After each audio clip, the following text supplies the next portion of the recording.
Ya yo, everyone. That is the voice of your Yonko host, Dr. JaceAttorney, smashing in from the ceiling like a Red Hulk for your favorite MCU film of 2025, Captain America, Brave New World. God forbid, guys, I had to be dragged out. I had to be dragged out to watch this movie, to watch this goddamn movie by Grandmaster Hoop himself. Grandmaster Hoop is with me in the Yonko booth right now to glaze up Captain America, Brave New World. I know he's contemplating right now. He's collecting his thoughts, but I really don't know what to say about this this movie. Well, no, I actually do. I have a lot to say about the movie. But I'll save it because there's plenty of, I'm sure, good things to mention about Captain America, Brave New World. But with me, as always, is fellow Yonko, Grandmaster Hoop. Now, Grandmaster, you were coming into 2025 saying, yeah, Cap. You wanted this movie to be your end game. You wanted this movie to be your No Way Home. Did it reach those levels that you expected it to be? One, I don't have No Way Home in that high of regard. If anybody knows me, you would know that. It's not my top ranked Spider-Man film. So another falsity. No, I did not expect this film to be Endgame either. I don't know why anyone would expect that. In terms of hype, No, yes. the hype of Endgame did not match the hype of this film. You glazing this film was on those levels. I did not know. That is false. That is false. They never met any type of Endgame hype, and you're crazy to say that. But it's okay. Spread your falsities. Let the people know what is not true. If you want the truth, here's the truth. Did I want this movie to be great? Absolutely. It's our first film featuring Sam Wilson as Captain America, and in the Captain America films, arguably is one of the better series in the MCU. It used to be one of the better series in the MCU. You see how you don't build suspense? It's though? okay. It's okay. I'm just tempering the playing field. You're not building suspense. It's just, let's build here. The point is, a lot was riding on this movie, especially again, of course, for anybody who was fans of Falcon and Winter Soldier, which, of course, there's divide with that show. That's fine. I think a lot of people could agree, though, certain aspects of that show were very well done, and a lot of people were excited to see how or where we go from here after the season of that show. So a lot was going into this. And then, of course, there's the folks who just are ready to give up on the MCU, and rightfully so. I will just open up and just say this film continues a string of bad films in the MCU, or maybe not bad. This is more disappointing than anything. This film was more disappointing than anything. And yeah, we're here to get into it. We are not alone, of course. We also have Supernova's Jet Black Toasty and Dr. Mondo in the house. So wait, real quick, before we go swing it to them, Dr. Jace, what, you didn't like this film either? Oh, I didn't like it at all. At all. I did not like it. There was one good quality of the film, and we'll get into it when we talk about it when we get to that scene. But no, this film was terrible. I know Toasty is gonna say, well, my GOAT Eternals was at least better than this. I'm gonna say it wasn't as bad as Eternals, but was it worse than Quantumania? I don't know. We'll talk about it. Yeah, I'm just gonna keep it very short and simple because Grandmaster went on this entire monologue to just really say and try to say in the nicest way possible without truly admitting it, right? Beating around the bush, that this movie was ass. And that, Just say it. Just say it. I don't have to say that. like, this movie was ass. And it continues like the trend of the MCU being at best mediocre with the occasional false dawns. But yeah, this movie was bad. It was bad. I wanted it to be good because I love Winter Soldier and like Captain America 2, like that intrigue, that like espionage. I was like, again, that is the best MCU movie. And I was like, okay, they're going back to espionage. This could be dope. And what a way to let me down. I just gotta say. It's very interesting how so far the fourth film tends to be like the worst one. So far there's only 4 out of all the superheroes. Thor has 4 films.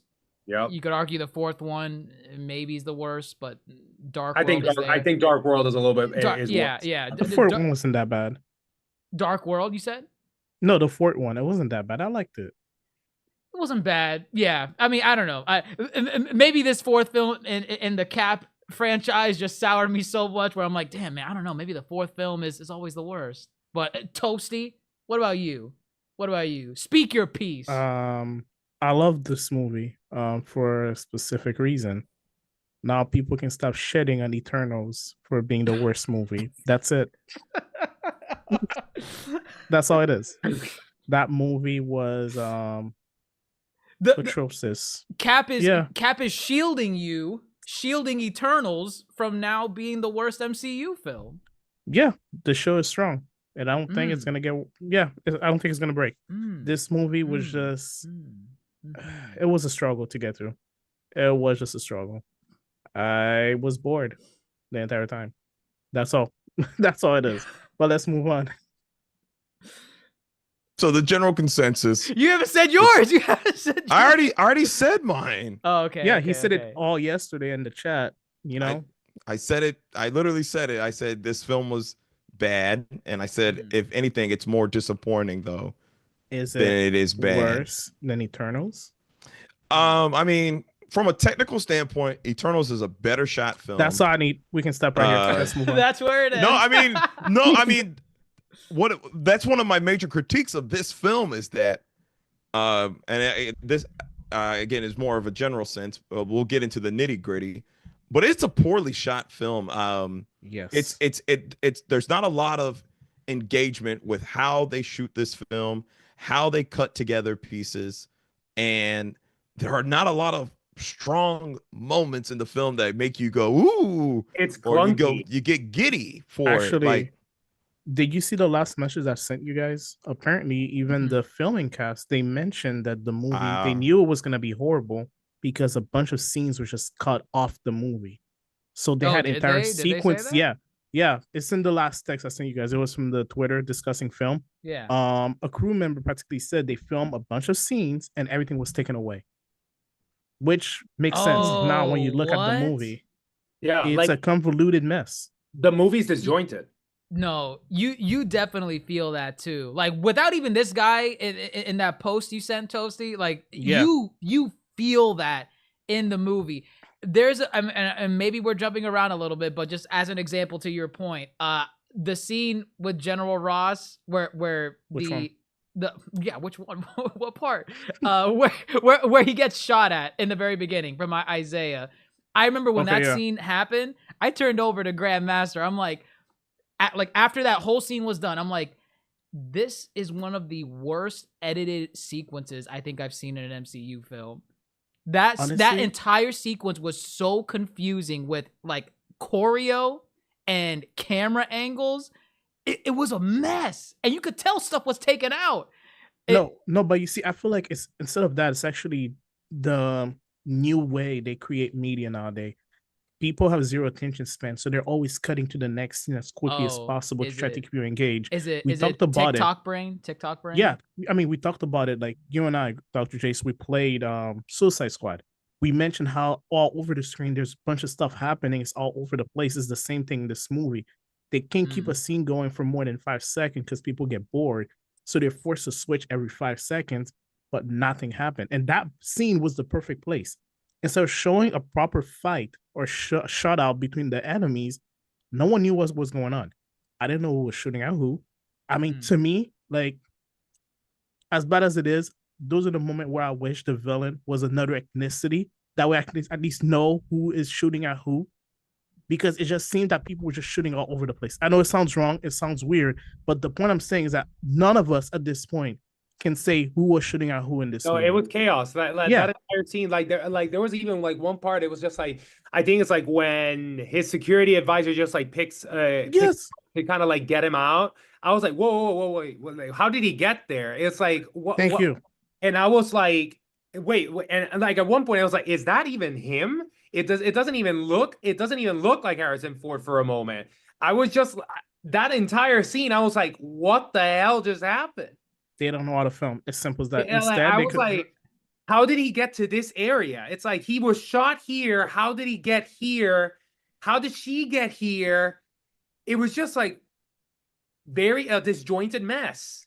It's like, yeah. Not to say I do feel sorry for the people that had to edit this out, because we're never going to get to see what this movie could have been, because it's just been cut open and glued back together so many times. It does sucks. Who's the director on this movie? I mean, was there one director? There is one director. There is one. And Julius Ona. Release the Ona cut. Release the Ona cut. I'm not putting the blame on him. Okay.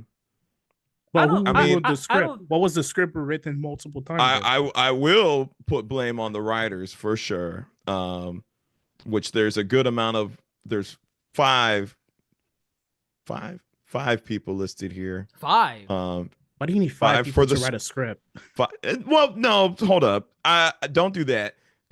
Creativity and collaboration is fine. You ever work in a group project? Well, listen. I don't knock. Too many cooks in the kitchen. That's not the issue. The issue is just what they cooked. You can have many people write a great screenplay or a great script. This just is not that. So I'm not going to say it's based on how many people have their hands in the pot. It's just bad what they came out of. Like quick question, because it's like because they may have credited 5 writers for this. Was it that, one or two of those writers started out, they left halfway through, and then another 2 came in? I'm asking. We don't know that. I cannot answer. All I know is reshoots were plentiful. Yeah, like reshoots. This movie was pretty much done again, and this is this movie is honestly a Frankenstein monster. No, for sure. And I mean, that was walking into this film, I was not excited at all. Knowing because of the production hell that it went through way before coming in here, because we knew there were multiple reshoots. We knew the film was delayed multiple times. It was more than once. And it just wasn't building a lot of confidence into coming to see this movie. What I will say they did right, what didn't even have to do with the movie itself. They knew how to make a good trailer. The trailer they made for this movie, it was giving like espionage, Winter Soldier vibes. And I was like, whoa, am I coming into this expecting Winter Soldier? And I forgot who mentioned it. I think Dr. Mondo said it. Winter Soldier is the best MCU film. Like it is. It simply is. So for a trailer to elicit that, I'm like, I don't know. It might be good. But then I remember, hold up. Wakanda Forever also had a really good trailer. And that film was not it. That film was not it at all. So I don't know. Production hell aside. Wait, there's also one other thing that they did right, in my opinion. Like, and it's like in the movie, we'll go on it later on. But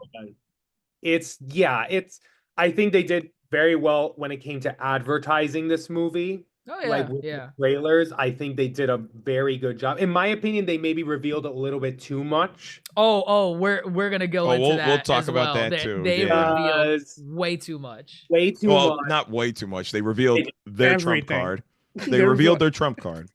Yeah, and I think it's like that definitely for an already poor movie, it made it even worse. I think it's like the way they were thinking is, you know what? We don't care if this movie is shit. We just need to get people to the theaters. So let's, good point. like, it's gonna be bad, but we gotta make it look great in the trailer so that people come in. And then they can say all they want. They can say, yo, this movie sucked and whatever, but you gave us your money anyway. It's like, joke's on you. So I think that's kind of like what they pulled here with these trailers. I doubt they look at their product and say, this is bad, let's just get them in. I'm sure they are going to get them in, and they're going to show off the thing. They're going to show off the thing that pulls them. But again, I don't think anybody goes into these and the marketing and says, oh, this is bad, we got to subvert that expectation. They for sure knew that this was not a quality product. I don't think so, and I don't want to get into that conversation because that's not a conversation we can actually speak to. Talks. Where do you want to take money talks? Money's the most important thing at the end of the day for any company. Let's actually just talk about the film though, because we don't work. None of us work for Marvel. We don't know what went into that marketing idea. The way you defend them, I sometimes question if you do. You work for Marvel. I think there's a better conversation. How much did they pay you? I think there's a better conversation to be had about the film. Do you want me to? We don't work for Marvel. You want me to put the little tune from the movie so that you just activate and defend Marvel on the spot? Oh, you know what? Y'all take it. Have fun.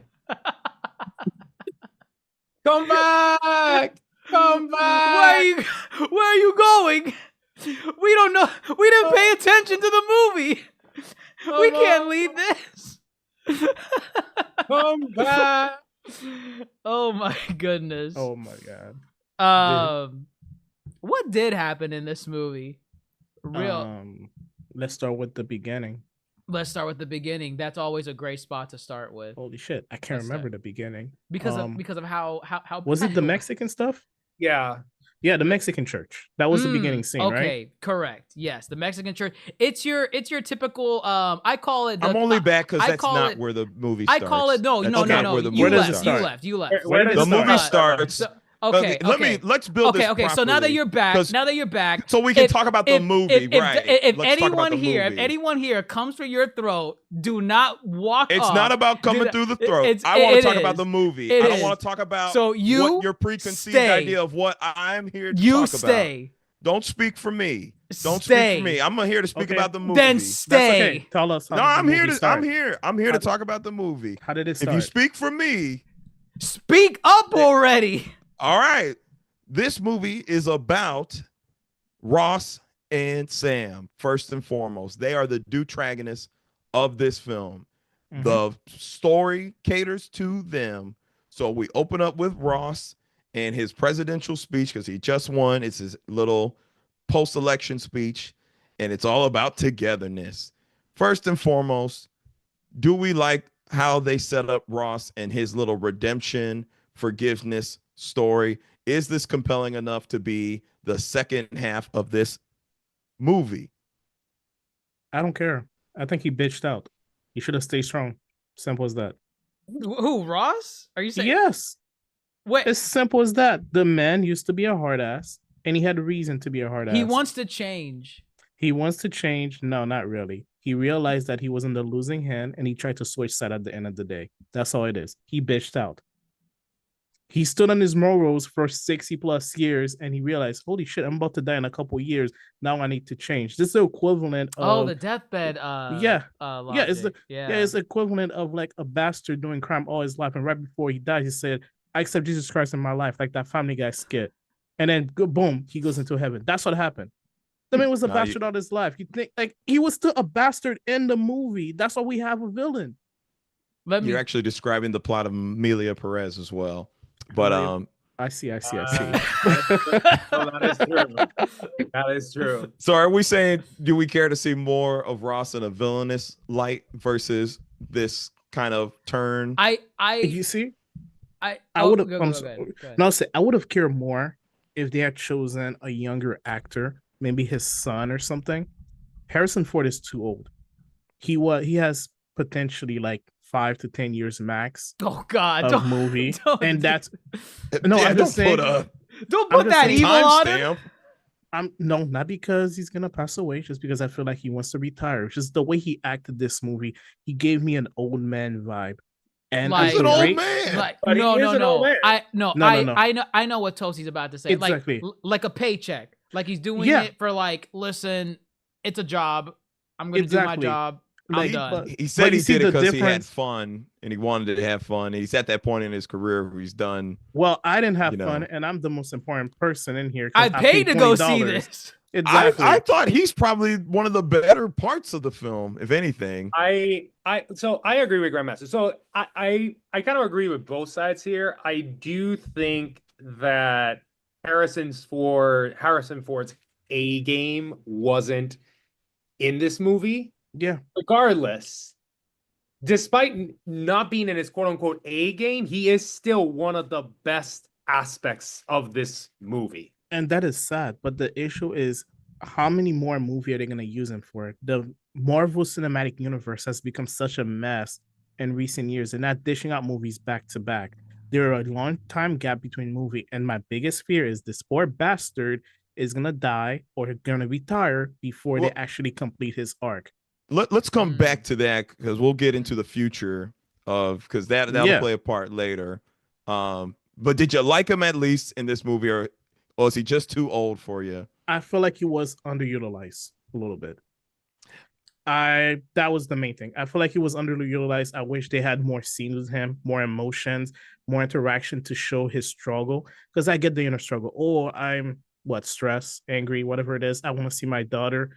All of that mess that he's having, it just was back to back to back mess. It's hard to sympathize with somebody that was a villain when they decide to just certainly turn a new leaf, but they don't show you how they got there.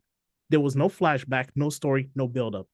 I mean, they almost kind of just expected you to like, hey, he was in these prior movies, like, you know, exactly. Civil War and all these other bad ones, all these other MCU films, and he was bad in them.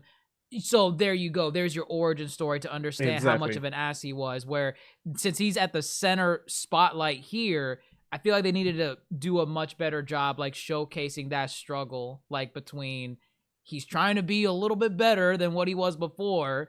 Because like there's some scenes where like they try to execute like kind of his downfall, and I feel like it doesn't land.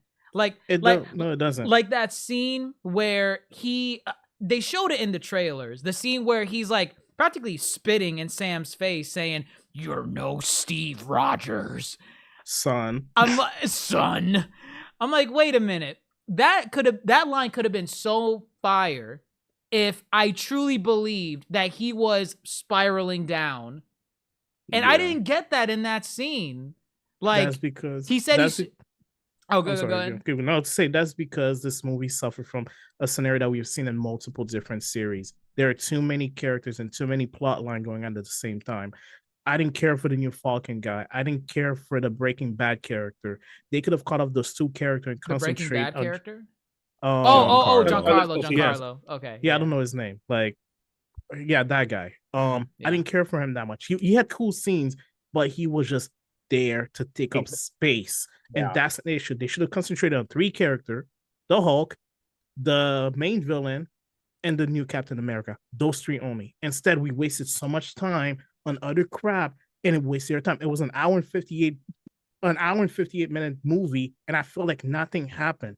It felt like a filler arc instead of a movie. Is it a good filler arc? Yes. Arc. Yeah. Is it a good filler arc? Yes, it is. Is it a good Marvel movie? Absolutely not. And one thing, it's because I agree with what you're saying about, when you have a character that's on a redemption arc, you kind of want it, like, you don't need to know everything at every given point in time of how they got to this point, but you can like leave little breadcrumbs in there, right? Kind of like giving you clues as to why he's there, or making you think why he's pursuing this, and then like throw a curveball at you, right? But what they did is that, and granted, again, it's one of the better scenes, I'm gonna say, because of like how it's acted out.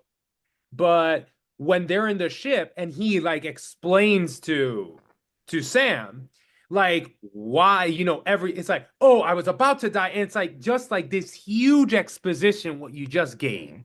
You gave this huge exposition. It's kind of like saying, by the way, we were twiddling our thumbs for this entire movie so I can explain everything I am doing in this 30-second to 1-minute scene. And it's like, that is such a lazy way of doing this. Instead of just like throughout the entire movie leaving breadcrumbs of him, or are you trying to figure out with those breadcrumbs, like, why is he doing this? I mean, there were breadcrumbs though. He's taking pills. He's physically. Okay, wow. I thought it was just old man pill. He's an old man. Okay, well, that was the assumption in the beginning. Like you can take a pill for anything. I thought they were old man pills. But then he became over reliant on them. But like, if anything, it was like, it looked more like every time he took those pills, it looked like he was anxious. Yeah, for sure. No, but again, like that could have been a freaking Xanax. Yeah, but still, though, it's a breadcrumb doesn't have to be explained out to you fully. It's still a breadcrumb. No, yeah, but it's like, again, it's just badly made. I wouldn't say that. I would not say there was not breadcrumbs. Well, like just because he has pills, it's okay. Like again, there's more than that. I just wouldn't say. I would not blanket statement say there weren't breadcrumbs to this point. I think that scene actually was a really good when scene. It came to his character, like things like nothing. There is. Again, say it to us right now. I think Thaddeus Ross being the deuteragonist of this film was one of the better things of this film. And I agree with you. I'm not saying, but it was I'm not. I would disagree. I would say his parts of the film are some of the more engaging parts because Harrison Ford carried a lot of this film, in my opinion. And I would say I'm more engaged with his story because, like y'all said, he's a supporting character in these other Marvel films. He's probably in Civil War for less than 3 minutes, and he briefly appears in Black Widow. The last time he had a major screen role was the Incredible Hulk film. And in this film, I do. We haven't seen him enough. Like I do feel around too much. I don't think that's the problem. I think more or less the problem is here's a character who's always been in the back, and now he's put to the forefront, which we always knew he had that potential given his comic book origins. The question is this the correct film to have done it? And that's where you can have a back and forth debate about, because we already talked about it. But here, let me pause Thaddeus. We'll come back to Thaddeus. The other half of this is indeed Sam. And of course, you already alluded to it. You're no Steve Rogers. I don't know. That's a great thematic element to play with. I feel this movie did a lot of rehashing of what Falcon and Winter Soldier already covered. The no Steve Rogers theme, that was very prevalent in Falcon and Winter Soldier. That was the entire premise. That was the entire show. Yeah. Right. And so when he drops that line there, I'm like, okay, this is probably going to be a through line through the rest of this movie. And I felt it was not. It was never brought up again. It wasn't brought up again until our special character. Right. Yeah, that was when he questioned. But I agree. I noticed that it was like, you say this line, and throughout the entire movie, if you drop that line in the beginning of the movie, I'm expecting Sam to have these insecurities, or at least show us these insecurities throughout the film. When he in whatever scenes, it doesn't need to be at every given point in time, but when something happens, it's like that's in the back of his mind. They don't touch upon that until that scene, and then it's like for a moment, and it's like very much Bucky gives this speech, and it's actually pretty good. It's decent, and it's like one of the better scenes in the film. And then, but again, and this is what really irks me of Marvel. It's like you have this scene, the tone of the scene. Let's make a joke out of it. Yeah. Let's make a joke out of it. Yeah, I agree. And it's like, I absolutely hate when they do that. This is not the first time they've done it. They've done it like in Thor: Love and Thunder. They've done it, yeah. One of the most emotional scenes of the movie, and they make a joke out of it. Because the movie's a joke. No, but it's actually, but the tone and that scene is very serious. And why do you need to make a joke out of it? There's no reason. Explain it, Grandmaster. Nothing to explain. I don't have notes for that scene. I thought the joke at the very end was soft. It was not over the top. No, but again, it's plays. A serious scene. It's a serious scene. It's tonal dissonance, man. And okay. To compare tonal dissonance of this one interaction to that of Love and Thunder is wild, because the tonal dissonance in Love and Thunder is nowhere near the leagues of this less than a 2-minute scene here. Oh no, like the Love and Thunder. The Love and Thunder one for me is much worse. I'm not comparing, saying like one is worse than the other, even though I just said one is worse, and it's not this one. I'm just saying this is that is an example of what Marvel does. And it's like, there's no reason for you to be doing this. It just hinders everything. I don't think it hindered anything. I think that scene was to emphasize their relationship. And I think it did that perfectly. But the thing is that, like, so the movie was perfect. I didn't say that. I'm not Steve Rogers. He's saying, like, Sam, for the first time in the movie, he's actually, going with what is supposed to be, the theme of the movie, right? He's talking about his insecurities. His protege is pretty much almost on death's door, right in front of him. Yeah. So he's coming out with all of his insecurities. It's and here's Bucky being like a reminder. There's a reason why Cap chose you, and it was really good. And it's like, you could have left it there. You could have. You don't need to say like, oh, that was a really good speech, man. What the really, Bucky came in there to say, remember we had a whole show? And Sam's like, oh yeah, we did. Yeah, we resolved this already. I am Captain America. And that was it. That whole scene was there just for that. By the way, we had a series on Disney Plus. Did y'all know that? But that's the issue. Like, this movie, there's nothing, like Dr. Mundo was saying, it's taken seriously throughout the movie. Like, it cannot be taken seriously. The plot cannot be taken seriously. Even serious moments are not taken seriously. And I do agree. I thought that the joke came out of nowhere, and I think it was the place and time for it. I feel like in any normal movie or situation, if you're really watching a loved one or somebody you work with for years dying, I doubt anybody's going to be making a joke. Yeah. It felt like the people who made this movie, they don't talk or hang out with friends. Okay. And they don't know how relationship work. That's my opinion. I will criticize them. Yes. All right. I will be I will be the person that says I thought the scene was fine. the joke didn't bother because me. You were bored seeing the entire movie. No. And I have plenty other problems with the movie. I think that speaks volumes of this movie. Hold on, let Dr. Jace go. Much more to harp on. This scene to me, it was like, okay, Sam, Bucky's here, and then the joke was like, the joke didn't pull me out the way it pulled me out like in movies like Love and Thunder. I just kind of was like, oh, okay, they made a quick joke, and then the rest of the movie continued to spiral into the shithole. Did you laugh during the joke?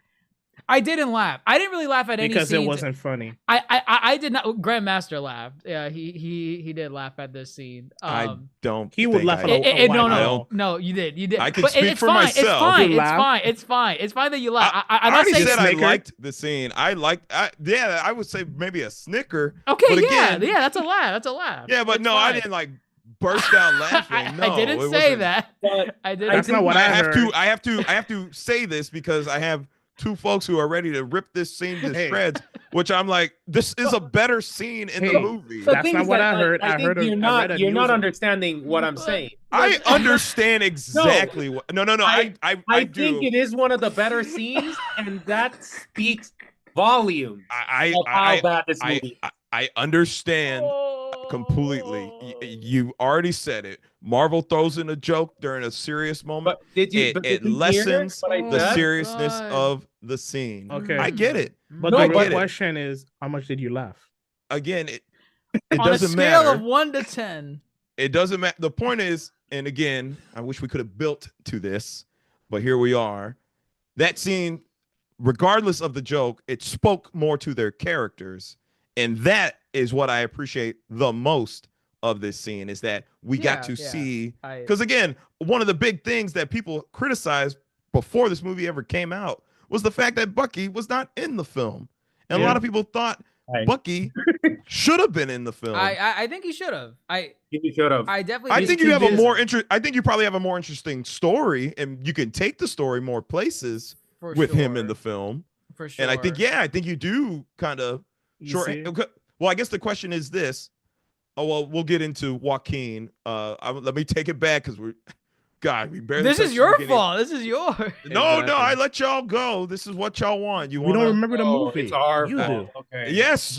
And Dr. Mondo, you just jumped into the end of the second act here. But what happened in the first act? Nothing. I was ready, and then you jumped. Okay, I was ready. Nothing happened. We apologize. Well, what I wanted to point out, I want to take it back to the Mexico scene, and now we can open up the conversation of kind of just the action sequences, because if the Mexico scene was anything, that should have been. Well, one, let me say this: this movie, a lot of beats are that of Winter Soldier. The Mexico scene was the Loranian Star when the tanker. Captain Coe, the tanker, where they go on and go to rescue everybody. That was what this scene was supposed to be. A very establishing, this is Sam Wilson. This is him as Captain America. This is what he does. And I just felt outside of the landing, and he's like, wait for it. That was done better in the trailer than the final product here. But of all the action scenes, this one was probably the weakest, and it didn't get much better from here, to be honest. And let's talk about that. I felt a big thing about this film was the action was just lackluster. The choreo was bad. The shots were bad. Yeah. We can get into specifics now. Okay. Here's what I think they should have done, honestly. I think at this point, Western, especially Hollywood. Yes. They need to look. Honestly, they need to look at like the Bollywood movie and how they do actions. I've watched a lot of Bollywood movie on the side, and their actions tend to be a little bit comedic, but the choreography between the action and the fight tends to be Z tier. It's always good. And it blows my mind that in America, you have people getting paid 7-figure to script a fight, and you have a multi-million-dollar franchise, and nobody looked at that fight scene and said, this is trash. Prior to the release of this film, I remember showing a clip to Grandmaster. It was a 1-minute clip where Sam is fighting that one big random dude in the church. The Russian soldier, right? I think he's Russian. I'm not sure. But the big guy.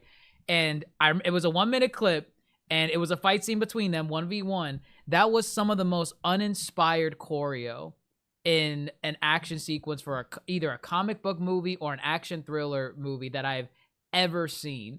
And I remember saying when I showed everyone this clip, I'm like, this right here is not a good sign for the rest of the movie. I understand it's a 1-minute clip. It doesn't represent the rest of the movie.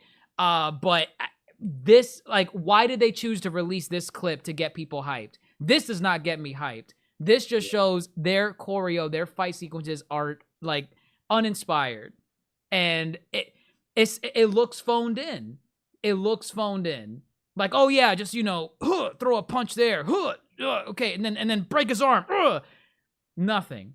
And then the rest of the movie kind of showcased that. There were some scenes, I'll give them credit with this. There were some scenes where in the beginning of the movie, like when Sam is fighting a bunch of random thugs, some of the flips and tricks were kind of neat. Like, I think it's really hard to not be able to sell a Cap scene where he's throwing around the shield and it's bouncing around everywhere, and you're flipping over it, and then he does like the pole vault kick where he like kicks it with his foot and it bounces even more. I'm like, okay, that's neat, but there's some scenes where he is throwing hands with people, just straight up hands, and those were the boring scenes.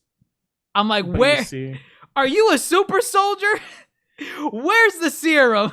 No, he definitely does need the serum after this movie. I feel like him going 1v1 in certain fights, he's not able to. And the movie's all over the place over his resistance and fight. At the beginning of the movie, he broke his rib. At the end of the movie, he's able to walk away from a fight with the Red Hulk. It makes no sense. So actually, I want to talk about that point as far as, the action goes, because again, this through line of he's not Steve Rogers. Should he have taken the serum? There are many points where he does get hurt. He gets stabbed. He gets hit in the abdomen by Gus Fring, and Gus. He shakes a lot of it off. And then a lot of times I was like, I thought we were supposed to capitalize on the fact that he is human. No, and that he does have limitations. I'm gonna take it even further back. His landing in the first scene should have broken his leg. Like, there is no way, if you're not a super soldier, that you're surviving that. Vibranium. Your kneecap should have just I would like to your knees. say that, there might be some vibranium going on. I don't care. Like, literally, he's like, you're going at supersonic speeds. Like, the vibranium's gonna it's not gonna shatter, but like everything, your bones are gonna shatter. Your physicality, you could have super armor on. That is not going to protect you from just your bone shattering. I don't. He's just like, boom. And there's a sonic boom that blasted people away. No, it blasts people away. I don't want to jump too far into this scene to like just talk everything about it, but with Red Hulk, there is a scene where Red Hulk like swings like some giant metal pole, and Sam catches it with his hands, and I'm like, dude, no, the White House. Yeah, on top of the White House. And I'm like, the thrusters on, kind of like, he was pushing. Yeah, the thrusters helped. But still, it's like his hands. Those arms, the hands. Ow. You saw his fingers. They should have shattered. They should have shattered at the mere impact of that thing hitting him. And I just don't buy that. It felt like the people that made this movie, they really wanted to make a Cap movie in the vein of the prior ones, where he is a super soldier. He is someone that can withstand. They wanted to do that scene where Steve Rogers and I think it was Winter Soldier, where it's that iconic scene where he's like he's holding the helicopter back and he's holding the landing pad together, and you see him like flexing like. Ugh! They wanted Sam to do that in this movie, but they're like, no, we can't do it. But we can make him do some flips and tricks. This guy got stabbed twice in a single fight, and he shook it off like it was nothing. And then later on, they try to explain it as because there was like an offhanded comment where Gus Fring mentioned what it was he was Kevlar. wearing. It was Kevlar. Yeah. I'm like, dude, no. That was a flesh wound in your. You were bleeding. You were bleeding. This is that one he was bleeding. He was talking about the axe to the axe one, the axe one too. And I'm like, dude, that's BS. That is total BS. It's only that this is a middle-aged man. Like, I dare half the people that are 30 years old to go and try to lift a box, and they're gonna pull a muscle. And this 40-plus-year-old man bust is able the disc. Yeah, they're 30. No, I know for most of y'all, suspension of disbelief. Wake up in the morning, but that's the issue. They could have done something with the adamantium, which I introduced in this movie. They could have done something with the technology to make it more resistant. Yes. So that's what I wanted to point out was to these feats of human superhumanness that he does not have.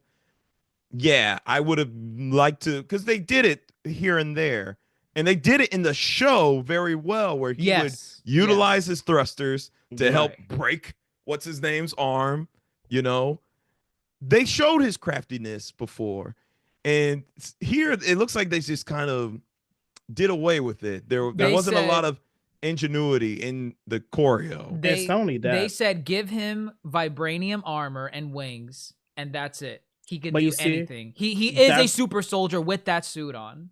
And that's the issue, because they could have given him a full suit, like an Iron Man type of suit. I'm not saying to copy Iron Man, but they could have done something more with the suit to make him more technologically advanced, because he did get it from Wakanda. You want to tell me all Wakanda gave him is a repellent or like a armor, like energy absorber? That's all they did. Like, he didn't get anything special. Give him the Black Panther jumpsuit fully. No, I don't think he needs to get the Black Panther jumpsuit, but I think that Wakanda is technologically advanced enough where they could have introduced some new tech. And that's another country that was missing from this movie. They could have easily had representative of Wakanda appear in this movie, because the new technology or the new mineral adamantium could be a risk to their society. Let's talk about this. Adamantium. I don't think it needed to be here. I think this was a underdeveloped element of the film. I think they need to bring the goat back. Eternals. Well, I think just pure mention of that celestial didn't have to be made of anything, first and foremost. The fact that they felt the need to fit adamantium into the world somehow, sure, cool. We'll make the celestial made out of adamantium. Fine. Yeah. But other than the terrible little pieces of adamantium that Gus Fring stole in the beginning, and obviously the moving conflict for Ross, if you're gonna bring adamantium into this story, bring it into the story. Use it. Let the leader get some adamantium, but you see, that's used in the film, right? No, it's never. You don't actually see it being used. Like, you don't even actually see it physically. You see the container, and you see an image of it on the like that VR screen, but you don't physically see it in the movie. But it's not only that. They were fighting over that little piece of adamantium where there's really a giant full of it. And for some reason, in their world, for anybody that knows any kind of world geography, you want to tell me the only countries that are making claim to this place are the US, Japan, India, and they mentioned France. Yeah, in France. It's like, what about the other superpowers? Where's Germany? Where's the UK? Where's China? Where's Russia? Where's China? Where's Latveria? I imagine. How are there no world wars going on? Like, right? Because I remember Toasty and I would get into this like off screen sometimes leading up into this film. We were like, so that celestial body, if it's gonna have adamantium on it, which is like a mineral rivaling vibranium. It's like, so did the US just like form a perimeter around it and say no one's getting this? And it's impossible because it's located in the middle of the Indian Ocean. You have Australia, you have Pakistan, that's a nuclear power.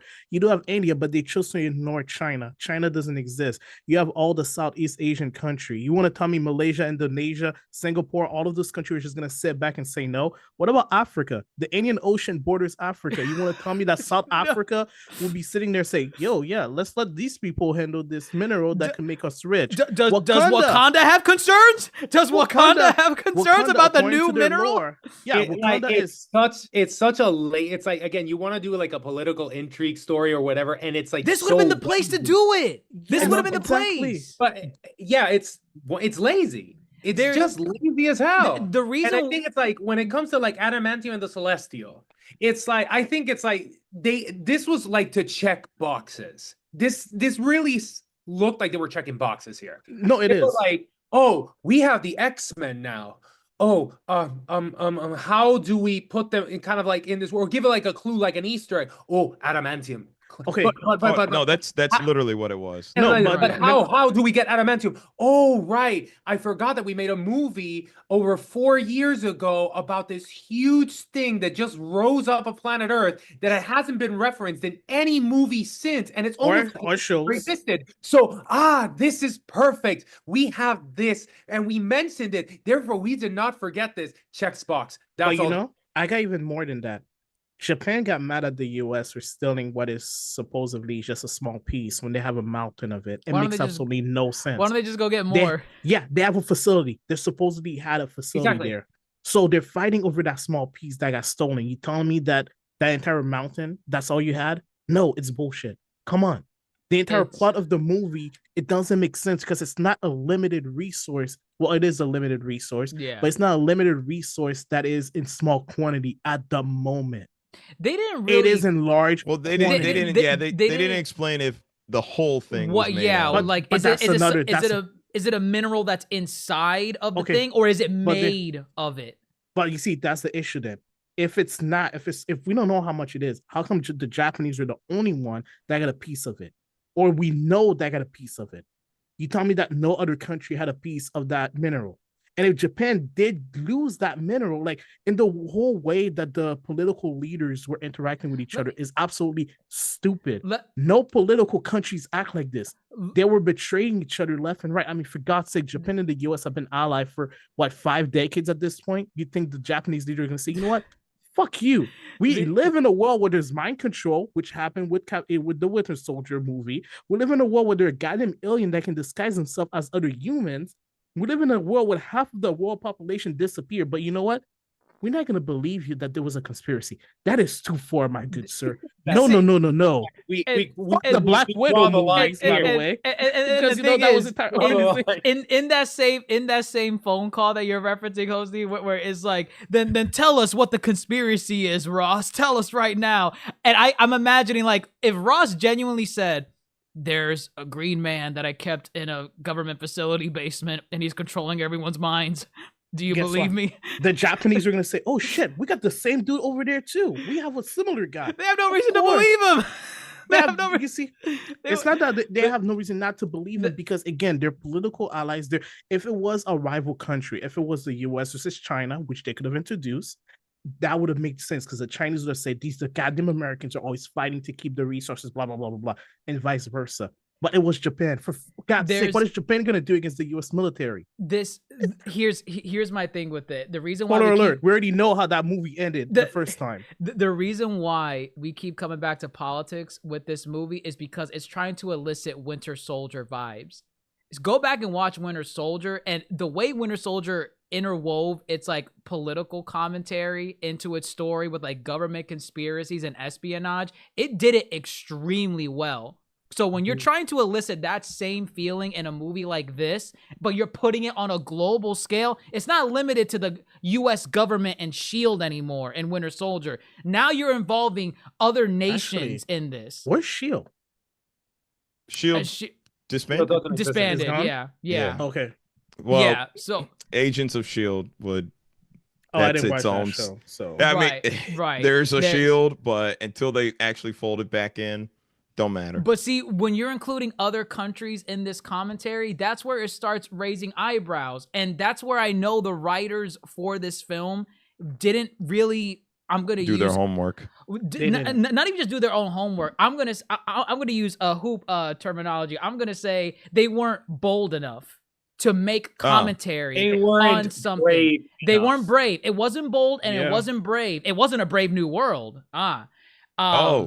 Interesting. To tackle commentary on, I wonder if China was involved with this, what would they be saying? If Russia was involved with this, how would they react to the U.S. government? Instead, they pick a U.S. ally, Japan, to have this very light kid gloves boxing match of like, you stole my adamantium.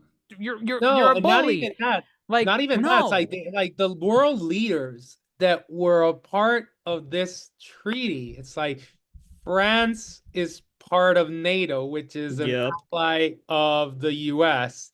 And you have India, Japan, who's an ally of the US, and then you have India because of the Indian Ocean.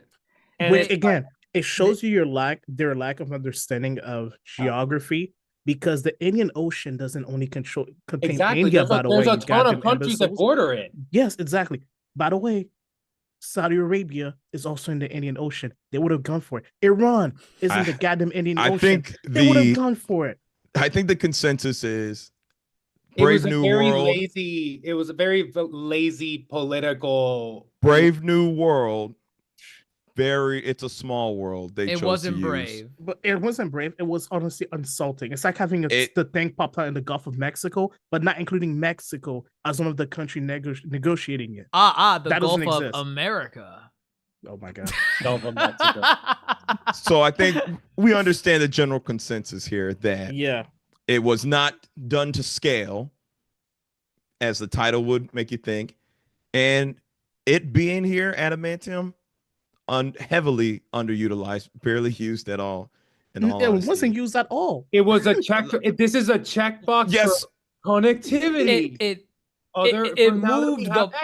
moved the plot in terms of like what was making the characters react the way that they were. It's the driving point, right? But it's never used in the film.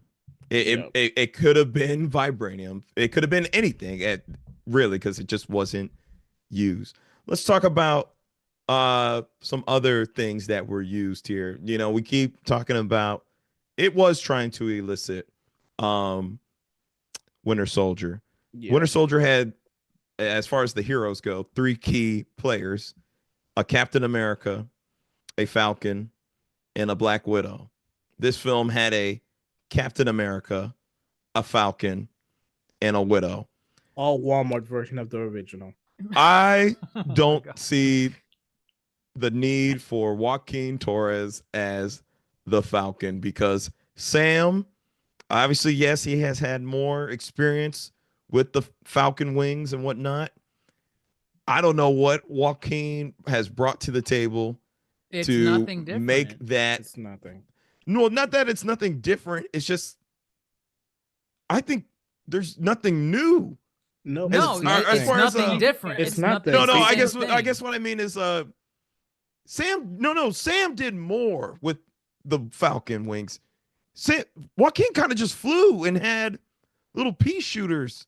No, that was it. And there's certain things with Joaquin that kind of, again, it's very much like, let's just shoehorn like certain things into the movie, because it's like, so Joaquin came out of nowhere, right? It's like he has to be the new Falcon. It's like, why did that was set up? And but I mean, it's like he was just like, I don't remember him. Actually, wait, was he in the show? I don't think he was. You time out. You really think they just pulled him out of nowhere? No, yes! No. I thought it was just some random guy they got. The thing is, hold up. Hold up. Before you try to go for Toasty's throat, let me humble you. Let me humble you real quick. Because you're talking about a show that came out 4 years ago at this point. That's fine. Okay. Yeah. And shows that we've only seen once compared to some people that rewatch shows 3, 4, 5 times. So for me, having watched this film, genuinely, I was assuming he's probably from something, but I don't know where he's from. I don't remember him from Winter Soldier, Falcon Boy. I don't remember him. I didn't put it past them that they would just introduce a new character, because then again, they did do exactly that with the assistant for Ross. Sabra. They did exactly that. So kind of like where I was getting at. Also, like, things again, I'm fine with the superhero movies having things that are, you know, a little bit far-fetched. I'm totally fine with that, because it's a superhero movie, comic book movie, whatever, you know. But there's some things that they just like are ass pulls. It's like, Joaquin, how is he also like a pro fucking hacker in that he can hack this genie, this super, like, pretty much this super intellectual guy. Like, this guy's a mutant, super powered intellect. He can hack his stuff. He can create out of nowhere almost like a countermeasure. And it's like, I'm like, whoa. This guy's from the Army. I'm not, again, not saying, like, you can be smart in all that. Air Force. You're from the Air Force. You can be smart in all that, man. But it's like, where did this come from? Where the hell did this come from? Again, it's like, you're just like shoehorning things in. And again, sure, I do remember him vaguely from the series. Vaguely. But you see, the issue is that there's no reason to remember him, because like Dr. Jace just mentioned, they introduced the black assistant, the girl that Sam knew, which I don't remember from the show. No. We'll come back to her. We'll come back to her. The head of security, who was supposed to be the Israeli agent or the here's really superhero Sabra, they also introduce her. No backstory. Yeah. She's just there. He's just ex Black Widow. Hold up. These are different conversations. No. Okay. No, Go on. let's ahead. reel it in. Go First ahead. of all, to Dr. Mondo's point about him hacking, I'm fine with that. I'm fine with, because if you did watch the into show, the White House in seconds. listen, I can buy that. What I don't like is if you're going to give him Falcon wings and he only has 2 lackluster scenes with the Falcon wings. There is my bigger issue. My bigger issue is how, if you're going to put him in these wings, please do something with him so we can now call him the Falcon Let and me make us stop it care. right now. No, That's- that's no. my He's no. stopping Let me. you right I agree now. with you. I agree That's with you. I'm mine. going No, to but let me just bet. wait. Dr. Mundo, let me just Thing. time really quickly. The issue that this movie has and this universe has, they suffer from the same thing that the Young Justice series suffer from. They're introducing too many characters, too many side stuff, and it's getting annoying. There are too many people around. Hold That on, is the issue.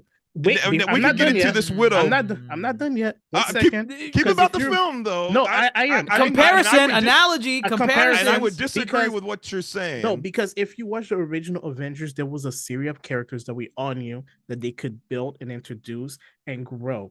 Now Sure. there's so many side characters and bastards I don't care about. They're taking plot line away from important character. Who gives a shit about White Queen? Like, this man is really a discount Falcon and he's doing less. He's literally wearing the same suit that the original Falcon used to wear 10 years ago. My man, you're a genius hacker. Level up your stats. Like, for God's sake. Like, what is he doing? This man hacked into the White House security. He hacked into a genius mutant technology. He created like a cure for that technology, and you're still rocking the old suit that this man used to have. For God's sake, have some shame. Level up. They have a Some goddamn shame. office where this man had like 4 computers in front of him. I know he wasn't doing anything in that Actually, computer. I did question, where the hell is this little base? of Doesn't matter. theirs? Don't question it. Don't question it. The last thing we knew is that Sam somehow couldn't get a loan for a bank to get his own business, but somehow he's living in a penthouse right now with a It's 'cause giant he's Captain goddamn America. logo in the background to tell everybody, hey, by the way, this is where the hero lives, just so you know, this is where his base is. All of that thing, like, it's absolutely ridiculous.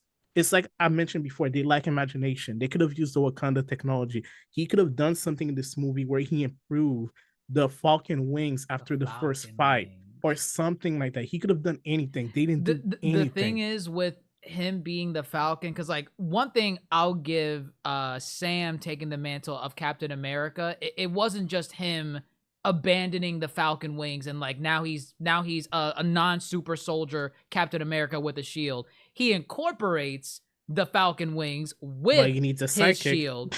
And it's like, okay, there you go. There's the combination of the 2 characters, the Falcon persona of Sam plus the Steve Rogers Captain America. Bam, that's a unique hero. Yep.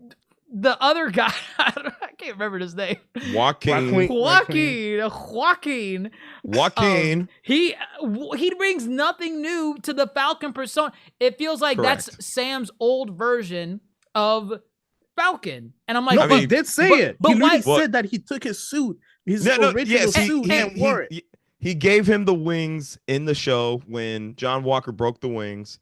He said, if you want them, they're yours. When he Again. was ready to quit. Absolutely And so ridiculous. that's when We have too many And- goddamn Robins running around. There needs to be a Joker, and we need a Calling, and we need to get rid of them. he want him to Simple be as that. Jason Todd? He want him to get Jason Some Well, I Todd? wings, think, some We wings have need to a be red clipped. hood. We need Some- a I red think- hood. Exactly. Some wings have to be clipped. His initial has to be the first one. Well, Sam didn't even wear a helmet first and foremost. So Wait, what do you mean? Oh, as in like he didn't need when he was training Falcon, wheels. he didn't wear a Oh. helmet. That's because they Uh, weren't smart enough to know that if you're going at high speed and you open your eyes, it's gonna drop your eyes. They didn't think about it that far. I mean, he back had then. goggles. Um, He had the goggles on. He had I mean, they goggles, weren't but- trapped. He wasn't flying across like what they did when they went to. No, the he was still ocean, flying but- fast though. Like in the No. thing. Yeah, I mean, yeah, he was, but he had the. I mean, the visor. yeah, but like that doesn't really help. Stick your head out of a car going 60 miles per hour. You're gonna feel that aerodynamic hit you in the face. I mean, Hey, I'm think just about pointing it. out. I'm just saying. Credit to Sam. as Don't the make Falcon him think. versus Credit to Sam as Science. either way. I don't think a film can. I think a film can introduce characters fine. I think the characters they chose to introduce here were I probably won't care to see them ever again.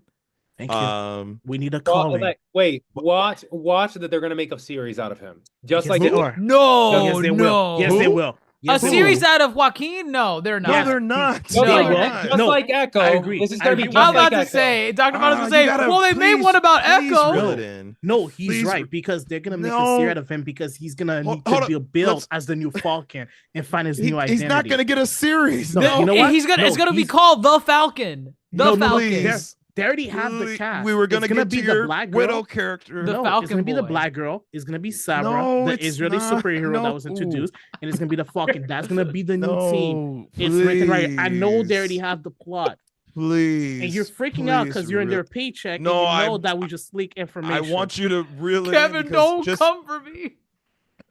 No, but going back to like the movie per se. I think it's like I agree with what's being said that I think it's fine that you can introduce characters. That's fine. Like the Marvel universe, comic book universe, is vast. There's so much that you can pick from, right? Like so many interesting characters that you can put in.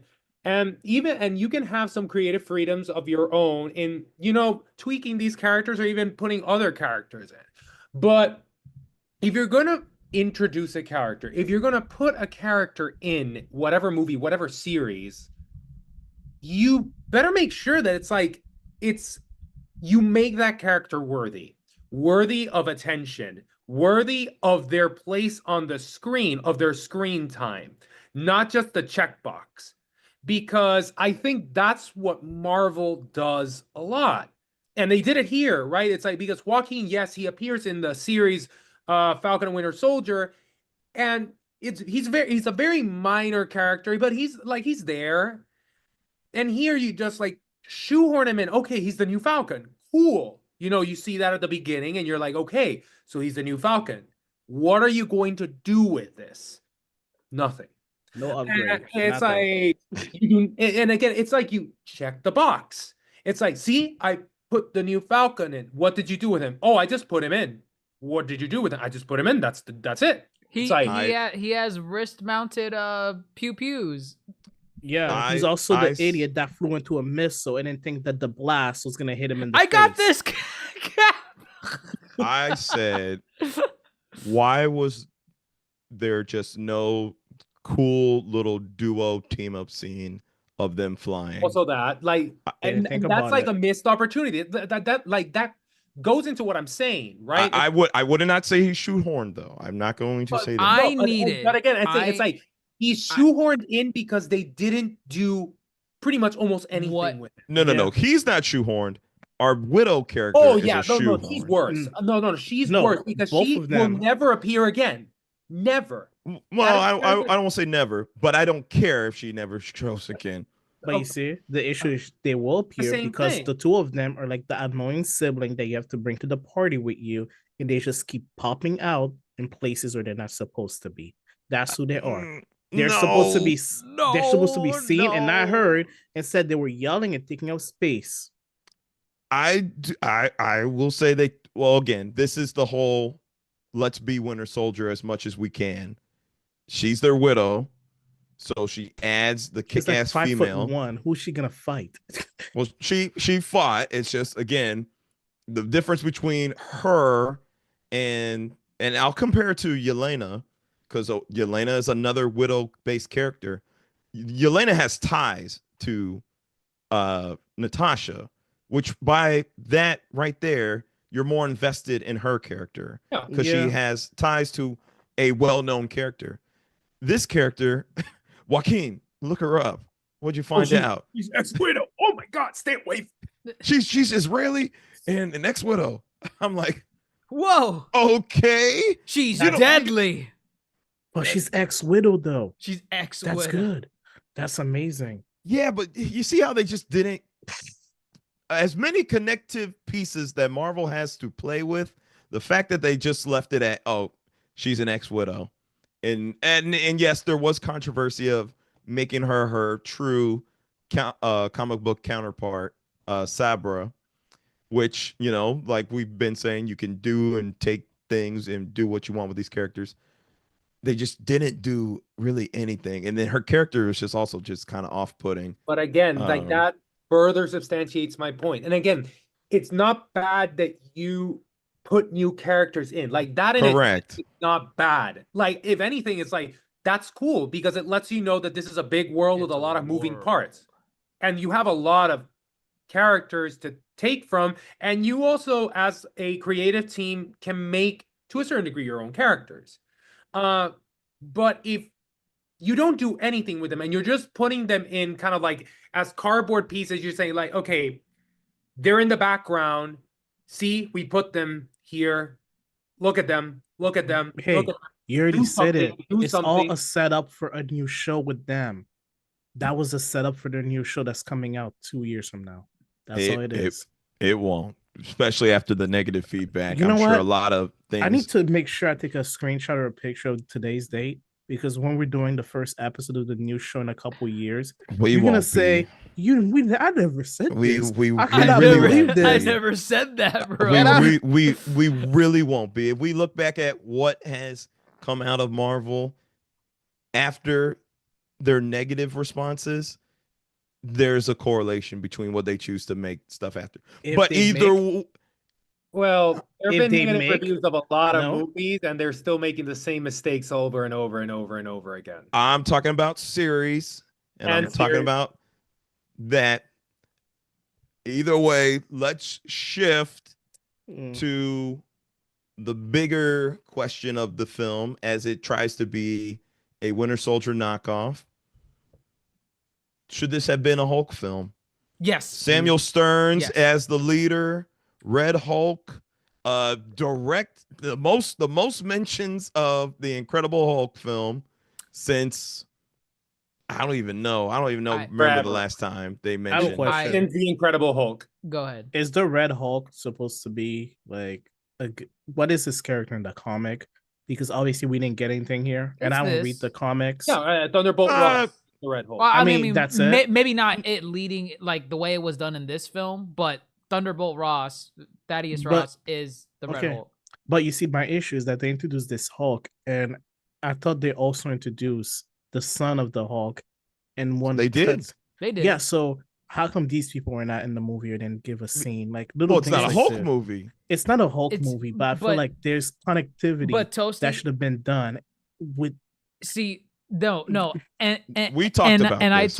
I told Hoop this after the film, where I felt that this was a soft sequel to The Incredible Hulk, to the point where his absence in this movie, Bruce Banner's absence, is really felt. And I understand that there's like film rights. You know, I think Universal has the film rights to they cannot do any solo Hulk. They can't do any Hulk can appear. They can't do Hulk on the title. But you see, they could have added the Hulk and his son in the end credits scene. And he did to come talk. I'm gonna let Dr. Jace finish, and then I'm gonna tell you why your idea is not why they didn't do what you're saying. Oh, I can't wait. Well, I mean, my thing is that you could have written a story. First off, the story in this was not all that good. They wrote themselves into a corner where they did not use the Hulk. I think they could have written a story that included the Hulk in this plot thread that they have throughout the film and utilize his character. In the current plot, he doesn't fit, but they still use his characters from the other films. The main driving factors in this film were Thaddeus Ross, the leader, and she wasn't a driving factor. The leader, that's the green guy, the villain. That was his name. That's his villain comic name. Book, the leader. The leader, dumb. But I mean, it's silly, but comic books. But yeah, and also Betty. Is it Betsy or Betty? Betty, his daughter. His daughter, right. Again, funny enough, she was wearing the same outfit she wore from Incredible Hulk. No, she wasn't. She was. It was that coat. Go back and watch it. It was that coat. God. It's that coat that she wore. But I know you'll watch the movie again, Grandmaster. You love watching these movies again. But that's not the same coat. I don't need to watch it again to say that. But again, Incredible Hulk, those were the characters from that movie. And they are brought back again in this film. I know I make jokes about this all the time, but I think I kind of wanted Hulk to smash in from the ceiling at some point into this movie.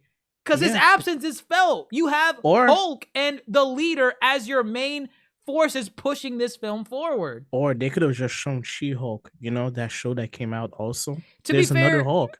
To be fair, I'll tell you why. With She-Hulk, there is a tonal dissonance if they include She-Hulk, because She-Hulk is, even in the comics, she is like almost like a comedic character, right?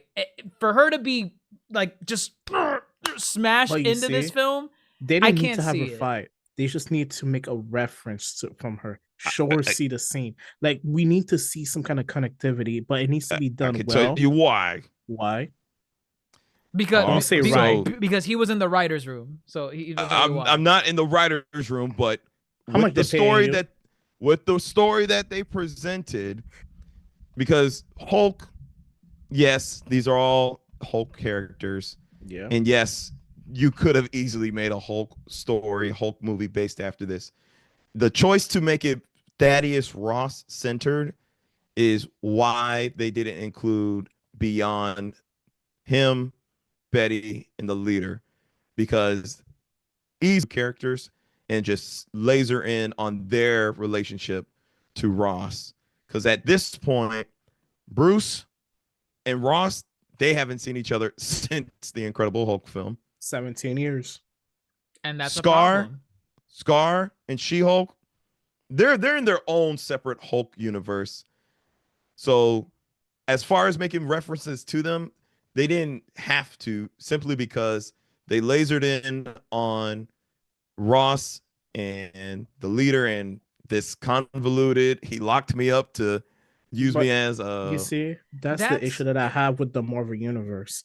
Every movie feels like it's its own universe, and there's no connectivity between the entire lore. Connectivity. Yes. It's funny that when we don't need Hulk, She-Hulk, and the Son of Hulk to be in the movie physically and have we are the Hulks and we will fight the Red Hulk. Exactly. We don't need all of that, but we just need a kind of reference, like a small quick thing, like, hey, by the way, remember this is the same universe as these other Hulk. Like, for God's sake. Someone being like, can someone call the Hulk? No, think about it. Bruce Banner was chased for years and was practically running away, a fugitive for years, specifically for being the Hulk. By an individual man. Yes. And then the same man is now the Hulk. This is a scene where this man should be getting up and say, what the fuck? You goddamn hypocrite. I'm surprised they did not address that, like, through dialogue, or there was not some, like, kind of like, even from the leader, like, gotcha, I turned you into the thing that you were chasing all these years. Let me tell you why. Because I'm willing to bet half of the writers that were part of this movie were either still in diapers when that goddamn original Hulk movie came out, or they have no idea it came out. We see it in every content, in every new game, in every new series that comes out. The new writers don't go back and look at the original content to get reference on it. That's an easy thing to do. This entire movie was built on how the Red Hulk, he's a hypocrite because he really got the power that he used as an excuse to chase and persecute another guy in the previous movie. And let me address this because I see it popping up in the chat too. For clarity, Hulk does not need to be the main character in this movie. He does not. He does not. And no one here is saying that. This could still be a Cap movie centered on Cap and his relationship to Thaddeus and all that nonsense. What we're saying is Hulk's absence, complete absence, despite them referencing him, the news stations that were criticizing Thaddeus Ross as president were referencing, by the way, this was the guy that like caused all this mayhem with the Hulk and Abomination. How do you not address that or bring that character back in? You have to some No, degree, and his absence is brought the news felt. station in, and that was so funny because the news station, I felt what they were doing was summarizing what happened in the Incredible Hulk. Yep. Yeah, no, they were. No, that's all they And did. it was it was just like, oh, by the way, so it's like Thaddeus Ross is the guy that went against the Hulk and the Hulk's ex-girlfriend Betty, and it's like no, Dr. Bono, I did laugh a little bit at that scene because when they mentioned Betty Ross and they said Bruce Banner's ex-girlfriend, I'm like, why do I need to know that's his ex-girlfriend? What does that add to the news story? That doesn't add anything. About it. It's offensive also because in her own right, she's a scientist. And all she's they label her as an ex-girlfriend. That's all she is. That's all she is. Bitch, she's a scientist. Yep. You could have said this was Dr. blah blah blah, Dr. Ross ex-boyfriend, or that was Dr. Ross ex-partner. No, that was just the Hulk girlfriend. The news station might as well have said she is the heroine in the 2008 film Incredible Hulk and the love interest of Bruce Banner, played by Edward Norton. At that point, they might as well have just done that. That's crazy. Grandmaster. Oh, I don't know if it's sexism. It's just bad writing. Because what I really think is bad writing. What I think really happened here was it is kind of what we're saying as far as Brave New World. They wanted to do this story with Cap and the president. And they said, we can't just pick a random dude. We want to put a comic book character in the president role. Yeah. And they said, who do we got? And they had Thaddeus. As far as they probably wanted to play with someone who they already introduced, which makes sense. And all fingers kept pointing back to Thaddeus. And then they said, well, if we do Thaddeus, should we include the Red Hulk? And I think there was probably drafts of this story where they did include the Hulk. There's no way there's not. No, there has to be. There has to exist something. Thunderbolt Ross' entire identity was based on chasing the Hulk, killing the Hulk, imprisoning the Hulk. And there's no irony. It's really irony that he spent his entire life chasing and trying to destroy something to become the very thing that he tried to destroy. And well, in the comics, I'm pretty sure he does it willingly, actually. No, he might do it willingly in the comic, but at least based in this movie, they made it seem like it was something that was done out of his control. And I think because it was done out of his control, they should have bought it, and that would have given a moment of grief. And if I was the writer, I would have said that was the guy, the leader. I would have told as the leader, I would have said the leader would have told Ross that he's now a Hulk or Hulk type monster, and that could have been the reason why he transformed the first time. That would have been the trigger for him to lose control, because the entire movie he's stressed and anxiety that he's going to perform, and now he's realizing he became the very monster he was trying to protect people from. It's an existential crisis right there. That's a good movie scene. Yeah, no, that's a better written. Thing. It's like adding a little bit to kind of like the Red Hulk, since we were talking about the Red Hulk. I think this movie suffered of having the Red Hulk in the trailers. Yes. Oh, okay, yes. Oh, absolutely. Let's talk about it. Let's talk about it. So we said, well, because So they put. So I'm gonna say what they did, because it's like Red Hulk in the trailer. One, it was hype. I'm gonna admit it. It was. People want to see the Red Hulk. They want to see the Red Hulk, but you did two things wrong. One, they pulled a Suicide Squad here, right? They were hyping the Red Hulk, and he only appears for what, 5, 6, 7 minutes? It was 5 minutes, yeah. Maybe it was less. the end of the movie. Maybe less. So that's one thing. Two, you knew that Thaddeus Thunderbolt Ross was gonna turn into the Hulk. And it's like you start, and again, when you start seeing the movie, you're like, oh, I see where this is going. It's like it just spoils the entire plot, the entire intrigue of it all. It just you see, you know what they I would could have argue done against that with because this, I was asleep half of the movie, so I didn't think about all that. What they could have done with this promotional material. Notice how in my background you see Sam blocking the Red Hulk punch. You don't see Red Hulk's face. similar to Toasty's and Grandmaster's background. You see a red hand gripping the shield. Yes. You don't see a face. If you're a comic book guy, you know Thaddeus Ross is Red Hulk. But to a casual audience member that's coming to see the movie, they don't know. And if they shield themselves from social media, they won't know either from spoilers. Maybe that could have been part of the fun, you know, like going into the theater and like, okay, comic book fans know Thaddeus Ross is Red Hulk, but Marvel has changed the villains all the time, the identity of them. Who is the Red Hulk in this movie? And then the build up when you actually go see the movie, that's the twist where you're like, oh, it's this character, which it was Thaddeus Ross, but it could have been anyone. And that would have been the guessing game. That would have been the big twist towards the end where you're like, oh my God, it is Ross. And again, it's like any intrigue, like you've done a horrible intrigue movie when the ending is predictable. If you can predict the ending in in a movie of intrigue, you did a horrible job. Yeah. And it's like you would see the movie and you would be like, I know exactly what's gonna happen. This is gonna happen, this is gonna happen, this is gonna happen, and boom. Defend the movie. I don't think that's necessarily a problem. Let me explain where the true problem lies. Saying all y'all are wrong. I am the true mastermind here. He was in the writings room. Let me just. I'm not saying I was in the writings room. I'm about to say where they could have done this better. This is a thing I thought they could have done better. I don't think this was done poorly. I think it could have been done better. Yes, the trailers spoiled, Red Hulk. Had they kept that, had they kept it to chest, this would have been a really cool moment to see unveiled in the film. Absolutely.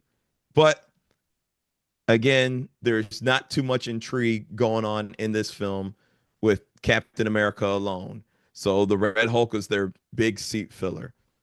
That's fine. You can put them in your film. Where I think what they could have done better is kind of what I've been saying as far as how they underutilized the Falcon. I even think they underutilized the leader. The leader had one gimmick, and he's supposed to be this super genius, and yet all he did was mind control people through one specific method. One specific method, and it was just turn off your goddamn radios. It was overplayed. I'm like, okay, what else can you do? Do something else. Exactly. What I think you could have done in this film is actually just let the Red Hulk. Don't let him only show up in the final act. Maybe because there are comic book stories where the Red Hulk, Thaddeus Ross actually has, and comic book nerds could come for me, he has more control than Bruce does when he first becomes Hulk. I don't even read the comics, and I think that I think that is true, right? I always assume that. Yeah, I think he has more control. Right, and there's part of this redemptive arc could have been very much, oh yeah, I've chased the Hulk for years. Now I am the Hulk, but let me show you what a good Hulk does, and he could just try to mudsling at Banner the whole time. But you see, I'm a good Hulk work because that would have made him a hypocrite. And they were not going to build that up. That's fine, but again, by introducing and showing him earlier on, you have a more intriguing story because you also could have took it to the place where he's in control in the beginning, and then he slowly loses it by the end of the film, pitting them against one another. But by only servicing the third act, yes, to Dr. Mondo's point, it is predictable. But by only leaving it to there, now it's a rush to the finish. And there's nothing really more to look forward to. It's a rush to the finish. And again, it kind of, substantiates what a lot of times Marvel does, and it's check boxes.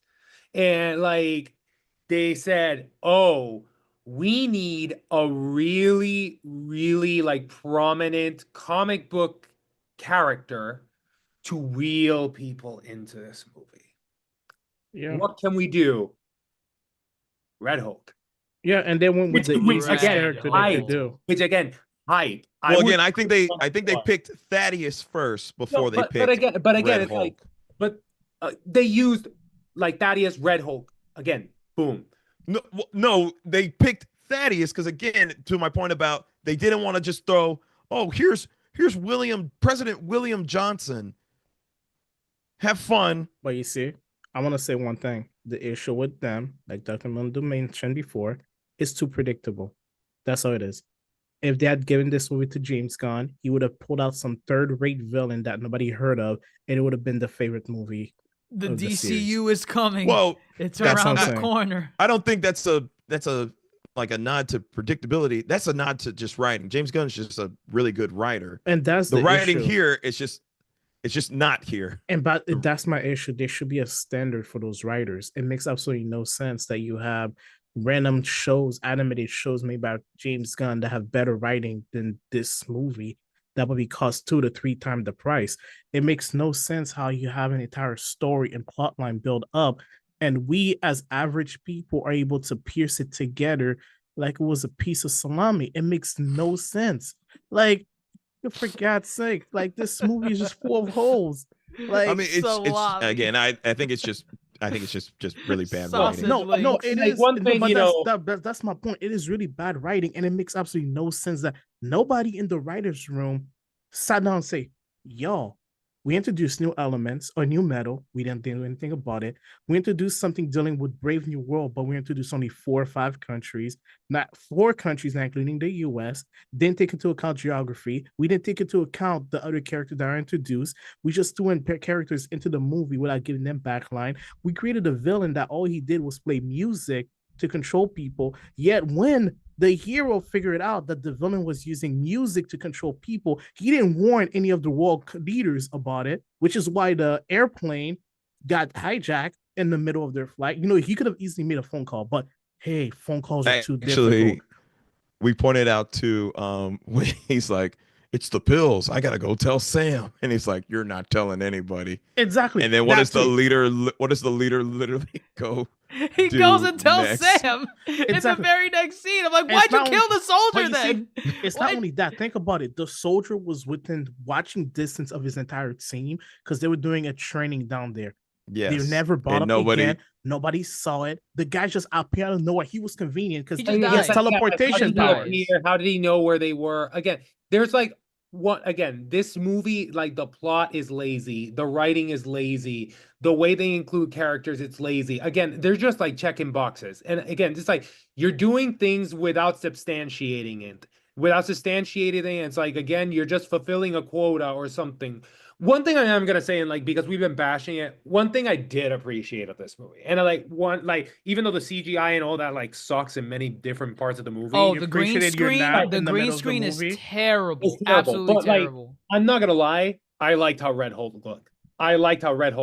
And I think for me, one thing, and this is just like refreshing for me, I kind of liked seeing like a Hulk really go mad and smash everything. Dr. Mundo, they look at the Hulk and they say, "Make him red, people." They will love it. You know, and I'm fine with that. It's like the thing is that that's like possibly one of the very few things of the movie that I was like, okay, I'm cool with this. Like I liked how the Hulk went mad. Like Red Hulk. But that's the thing. Mad. But, you like the Hulk character. Well, that was no different from the original Hulk. I completely. I think he likes. I think he likes that the Hulk went mad because we haven't seen exactly like with Hulk. Bruce Banner hasn't gone like mad Hulk. God knows how long. And for me, right? I'm just say for me that's an issue because that means they didn't do anything new. All they did was they serve you. Yeah, they like the Ratatouille scene. It was really the ending of the Ratatouille movie. You got that piece of food that you ate as a kid. You're like, oh, it's the nostalgia. See it again. That's what happened. And funny enough, and I totally agree with you. I'm saying like I liked this, but I still like I agree with you in that is an issue in itself. That was one of the things that I enjoyed the most out of this entire movie of political intrigue. Yo, that's pretty sad. Actually, no, that's a good point, Dr. Mono. If the part that I enjoyed the most in a political thriller was the smashing of like buildings and things I think that's a problem for me. That's a problem in itself. Because now I'm thinking about it. I'm glad you brought it up because now I'm thinking about it. Like, when was the last time we saw a Hulk out scene? And I'm thinking, was it not Age of Ultron? From It's 2015? Age of Ultron. Yes. 2015. As far as Hulk ultimate out, a Hulk out. as far as ultimate destruction. Yes. Ultimate destruction. Yes. Rage induced Hulk. It's Age of Ultron. Right. Clearly not the last time we've seen Hulk, but what about Ragnarok? Like there's no rage. There's no rage out. Like he fights. Control. He fights. Yeah, he fights but yeah, it's self-control. He's very much aware of his surroundings. Yeah. And everything. Infinity War, he got beat down. Correct. And then Endgame, he's Smart Hulk. He's Smart And Hulk. then in She-Hulk, there's no he's just angry hulking out for anybody.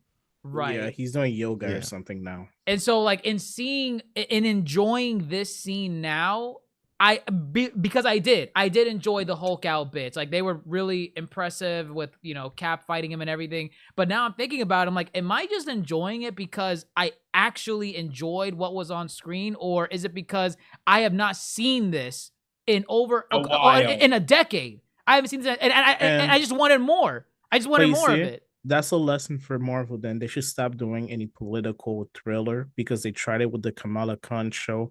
That didn't work. They pussied out. They political thriller.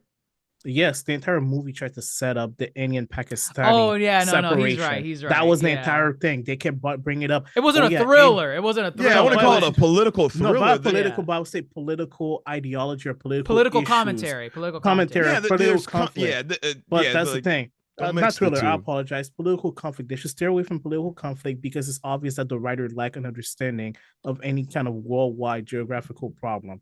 It's simple as that. They kept teasing India, Pakistan, and Kamala Khan. They kept teasing this wall conflict and this thing, and they had no idea to write around it. It blows my mind.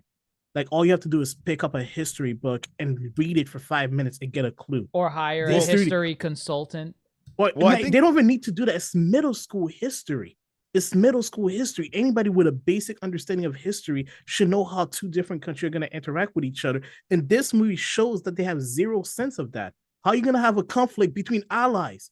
There's no conflict. If the U.S. gets some kind of mineral, the first country that we ship it out to, one of their biggest allies, is goddamn Japan. Well, I think really this film just in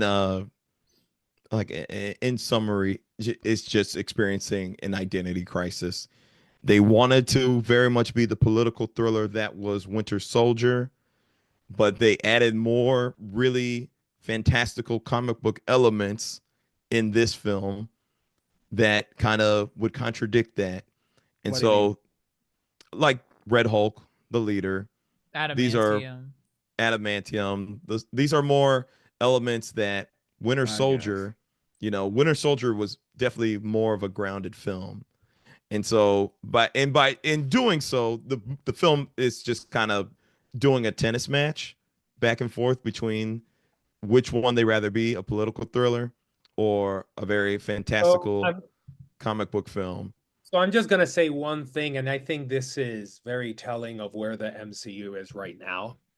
And I think because, they're going back to kind of like what they did before, right? So it's like, they're telling you one thing. It's like, oh, we don't have any new ideas. So if you don't have any new ideas, you go back to what worked before. But here's the thing. This is how bad they are right now. They can't even pull off what they once did before, right? They can't think of anything new. And what they did before, they can't repeat it. So it's like, where are you at? It's like, are you going to give me a new movie? Or are you going to try to rehash ideas that you did before, but you literally can't even rehash them right? What have they rehashed? No, I'm like, they tried to rehash here. I thought you had more than one example. Well, also what they're trying to do is go back to the past, go back to nostalgia.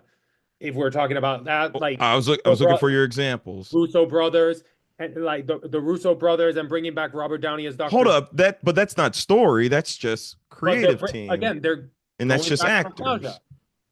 That's what kind? I know what you're trying to say. I think you don't have as much fuel to back that what statement. I'm saying is like this movie kind of just, it's like, it tells us where they are now. No, this movie speaks for this movie. But it's like, this is part of the MCU. You tried to rehash an old idea, which, by the way, again, I am a huge fan of Captain America 2.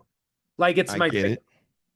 And that in itself actually was like, this could be an interesting movie. Yes.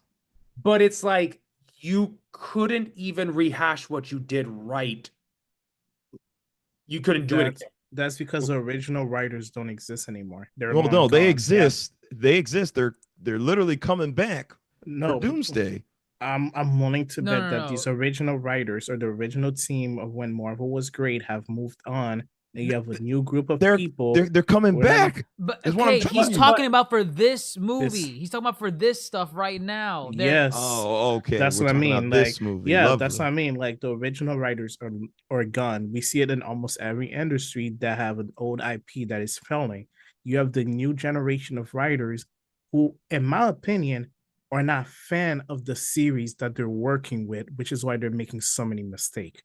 They have no way to make this connectivity. And when you look at the old shows and you say, oh, this was amazing, this is amazing, I don't understand why they're failing right now. It's because the new writers are not fan of the series they're working for. For them, to be fair, it's probably just a regular 9-to-5 job. They don't care for the universe or any of those things. So they don't care for those interactions. We mentioned it right now about how they made no reference, or they just kind of did a summary on TV about Incredible Hulk 2008. You know, if that was a proper writer, they would have done more connectivity, which they failed to do. That's what it is. That's a fair statement. I would say, yeah, there is a whole source of material to build and craft a story, a sequel that was not done here. I don't think that, though, this film speaks for the trajectory, nor does it speak for what we will be given with the next coming films either. So what I'm saying is that right now, this is the last MCU. Like at this point in time, we're talking about now, February 2025. February 2025, this exact moment, this is where the MCU is. This exact moment. Yeah. I don't know how Daredevil's gonna be, how the Thunderbolts is gonna be, how Fantastic Four is gonna be. I don't know. Like, I can't predict the future, but I'm talking about this point in time. This is the last. You brought up Robert Downey Jr. and the Russos, though. Okay. Well, that they brought just trying to understand where you're. What are you trying to prove? Like, Grandmaster.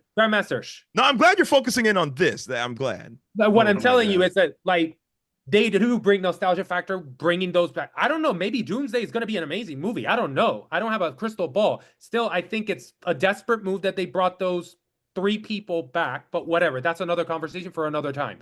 But at this point in time, what the MCU has shown us is that they don't have any new ideas, because they could have spun a political intrigue in a different direction. You don't need to make a rehash of Winter Soldier to make a political intrigue. There are many ways.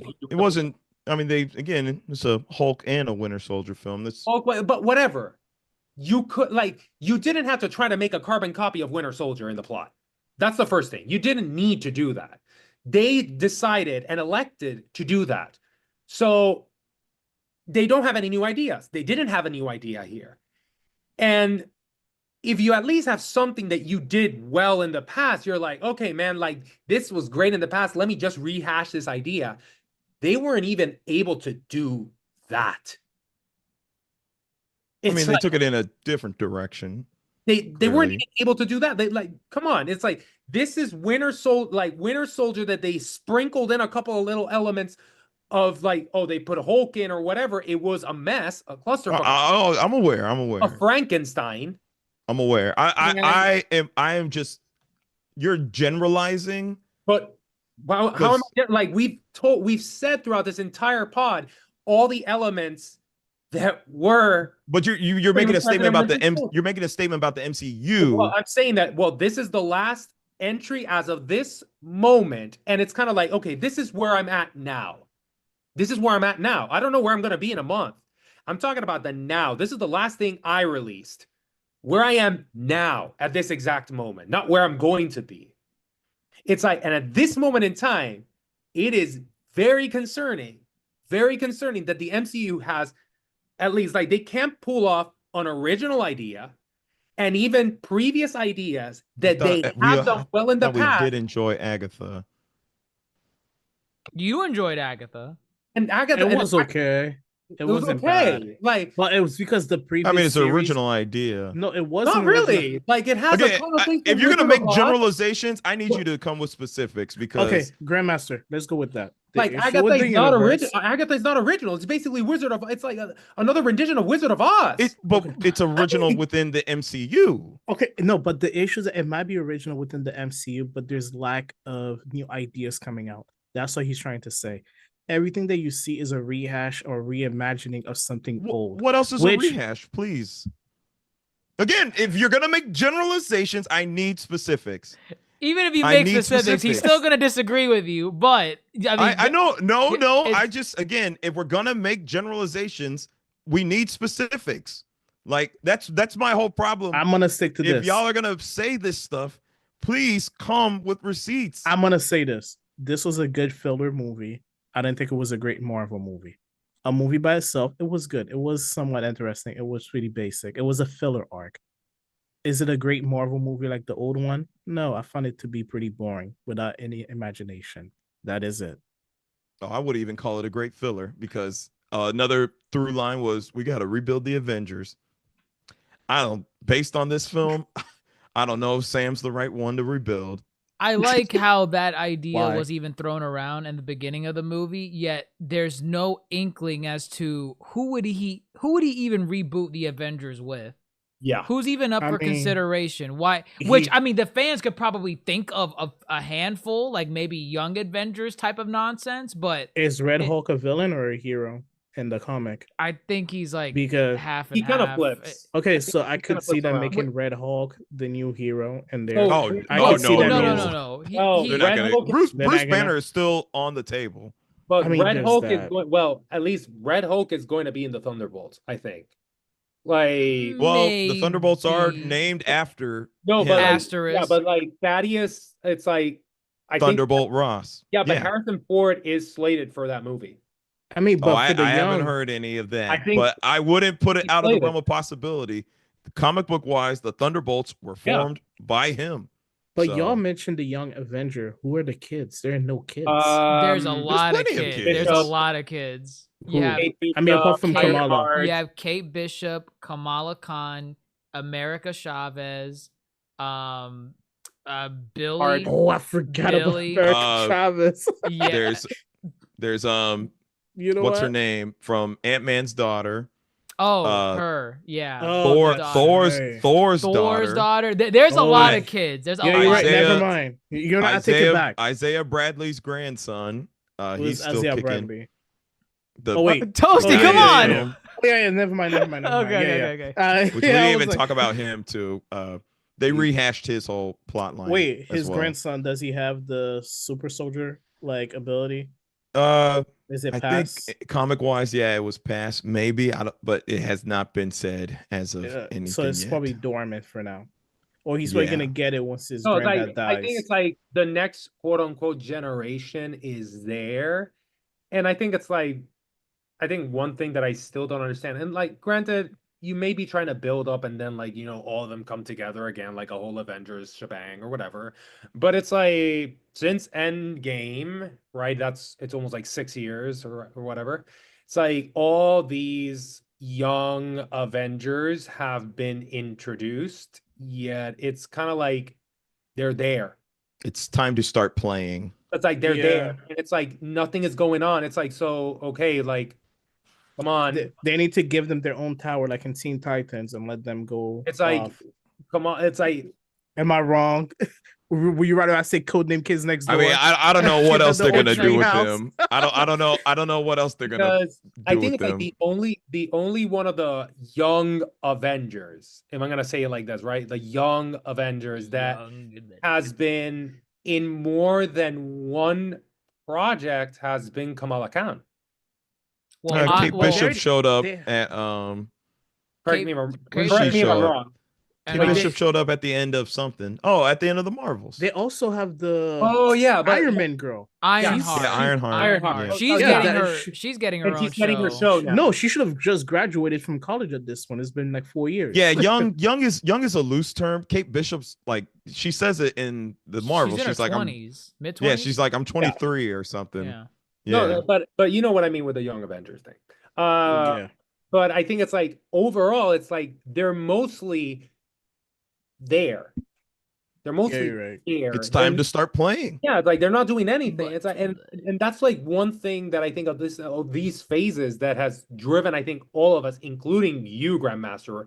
Oh, I'm with you. Like wild at one point that it's like, okay, I see what you're trying to do here, but where's the connectivity? Nothing is happening. Nothing is happening. Well, the issue is that it's taking too long. That's the issue. There's so many side stuff, and it's taking too long. I said phase 4 was, if anything, it introduced plenty. We are phase 5. How many projects into phase 5?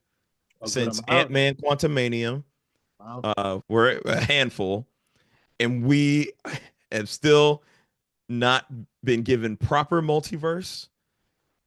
We haven't had an Avengers film or any like semblance of an Avengers meeting since Shang-Chi. That was the closest thing we got. That was a good movie. Look, yeah. the most Aquafina.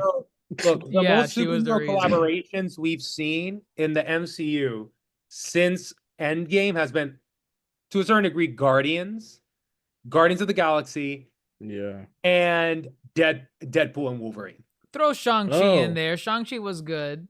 Well, I said I'm not talking about like. He's talking about collaboration. Okay. I love Shang-Chi. No Way Home. Well, in Shang-Chi, the post credit it had him, Bruce, Wong, Captain Marvel. I get what you're saying. I get what you're saying. Gotcha. That goes back to what I said before. We still don't know 5 years later what those rings. Okay, but you see. I mentioned this before. There are too many goddamn Robins running around and side characters. We need a calling. Some people have to go. As simple as that. Like you have all these ingredients on the table, but nothing has been cooked. The oven is not even on. That's all you have. This is what has to happen. Let me ask you one question before you say anything. Sure. Remember what happened to the cast of the Eternals movie? They were taken away. Actually, what did happen to them? They got taken away by one of the gods at the end. No, they didn't get taken away. He picked them up and said, "Hey, y'all better tighten up." He took them away. He kidnapped them. Oh, that's right. It was another Celestial. No, he did not take them. He put them back. He put them back. No, where? He did not, because remember back on Earth. Yes, he did. No, because I don't believe you. No, he did not. He took them away because the boyfriend, which was the guy from Game of Thrones, kept staring at the sky saying, "Oh shit, he took my girl." Put him back. Why would he put him back? That doesn't make any sense. Hold up. Where is You're not a fan. You're rewatching the wrong goddamn movie. Yeah, displeased with their treason, Aresham says he will spare humanity if the Eternals' memories show that humans are worth living. He vows to return for judgment and takes the trio into a singularity. Oh, so he took that. Apologize to Toasty. Apologize to Toasty. Apologize right here on air. Apologize to Toasty. Apologize to Toasty. Apologize. I've only seen the movie once. I don't give a shit. You're trying to correct the biggest fan of this goddamn movie for years, glazing this film, and you're gonna correct him on what he knows what the ending is? Apologize to him. Apologize. Fine, you got it. I'm sorry. No. That's a backhand apology. That is disrespectful as hell. I want a proper apology. If chat says they want an apology, I will. The chat wants it. If chat says apology, chat can speak up.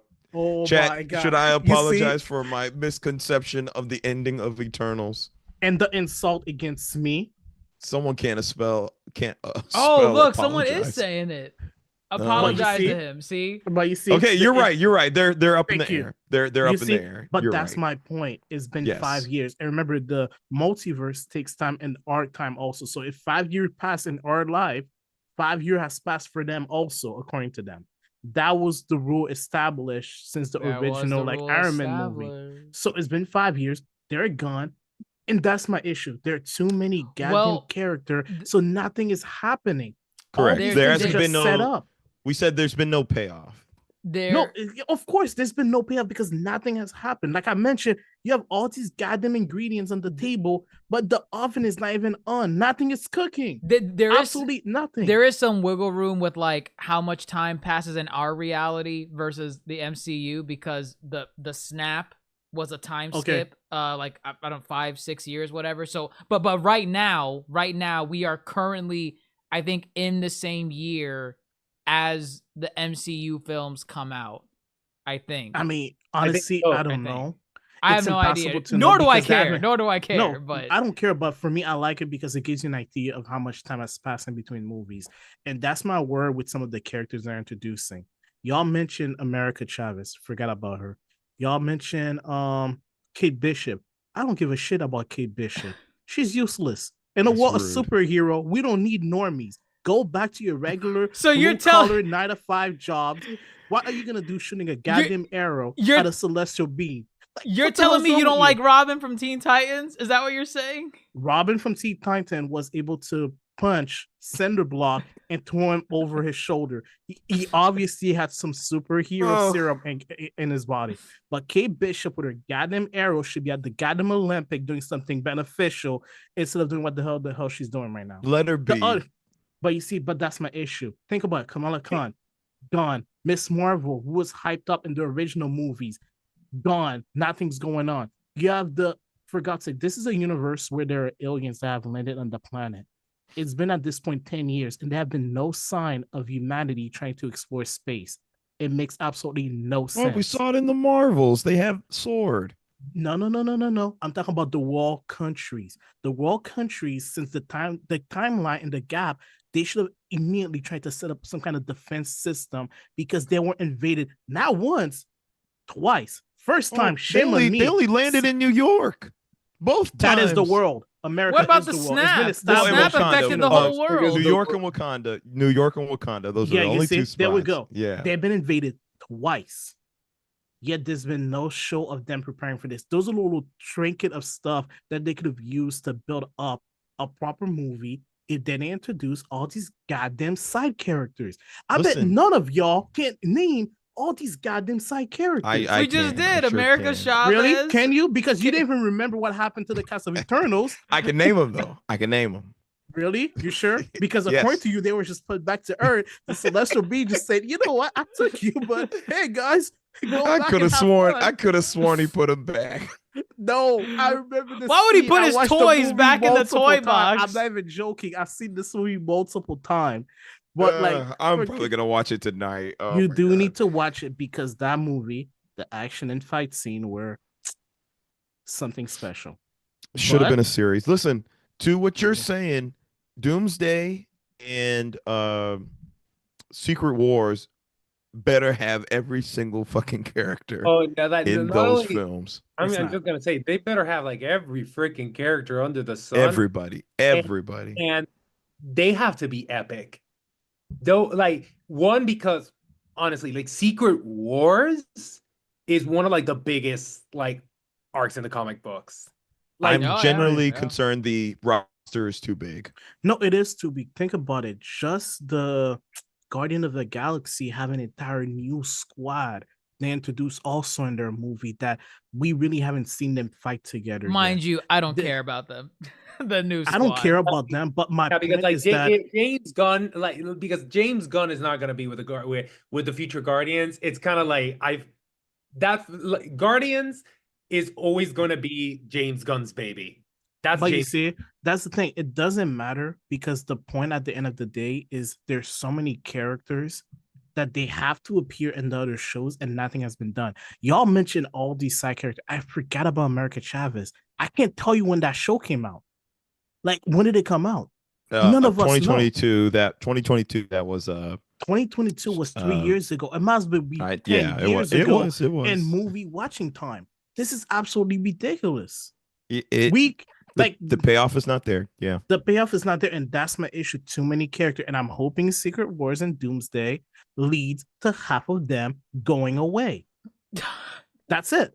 Which it could. It could. No, I need to see some head flying. That's all I'm saying. We need Let's to go. see what the Russo brothers are cooking to establish the next 20 phases of the Oh, MCU. I wanted Amanda Waller to appear and start blowing up some head. The Russo's brothers can't save this. No one can.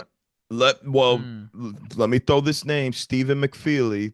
Put some respect on the name. The hell is him, and Christopher Marcus. They were the head writers on Winter Soldier, Civil War, Infinity War, Endgame. Now only Steven though is coming back for Doomsday and Secret Wars. However, what has he done since then? He did the Gray Man. I don't know if y'all like. Wait, is that the one? Is that the one with Ryan Gosling? Yes. Mm-hmm. Was that which is good? also directed by the Russos? It was not that. Okay, good. So that's already. Maybe he lost his touch. And the Russos did like the Amazon Prime series. I forgot what it was called. It was that good? With Priyanka Chopra and Rob Stark. It was not good. Okay, so for all we know, the reason why they were good is because they had a good cast of interns writing for them. And now that they went off doing their own stuff, they're certainly sucking. Or for all we know, maybe they're in their bag when they deal with comic book characters. That's true. Maybe that's their shtick. You know, there's that too. Again, in my big book of Marvel, the Russos love playing with all the toys. And from what they've shown, and, in relation to the rest of these writers who have not done a great job with a lot of the bigger moving parts, they thrive with a lot of moving parts. They can craft a story with many moving parts. Flip that away for when the movie fails. That way we can show sure.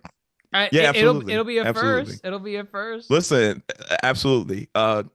Real quick, are we excited for the Thunderbolts or Fantastic Four? Obviously, a new series, new characters. Obviously, I want to see 20 more characters. I have to remember. Like, I might as well start putting pictures on my goddamn wall and little lines so I can know where the connections are.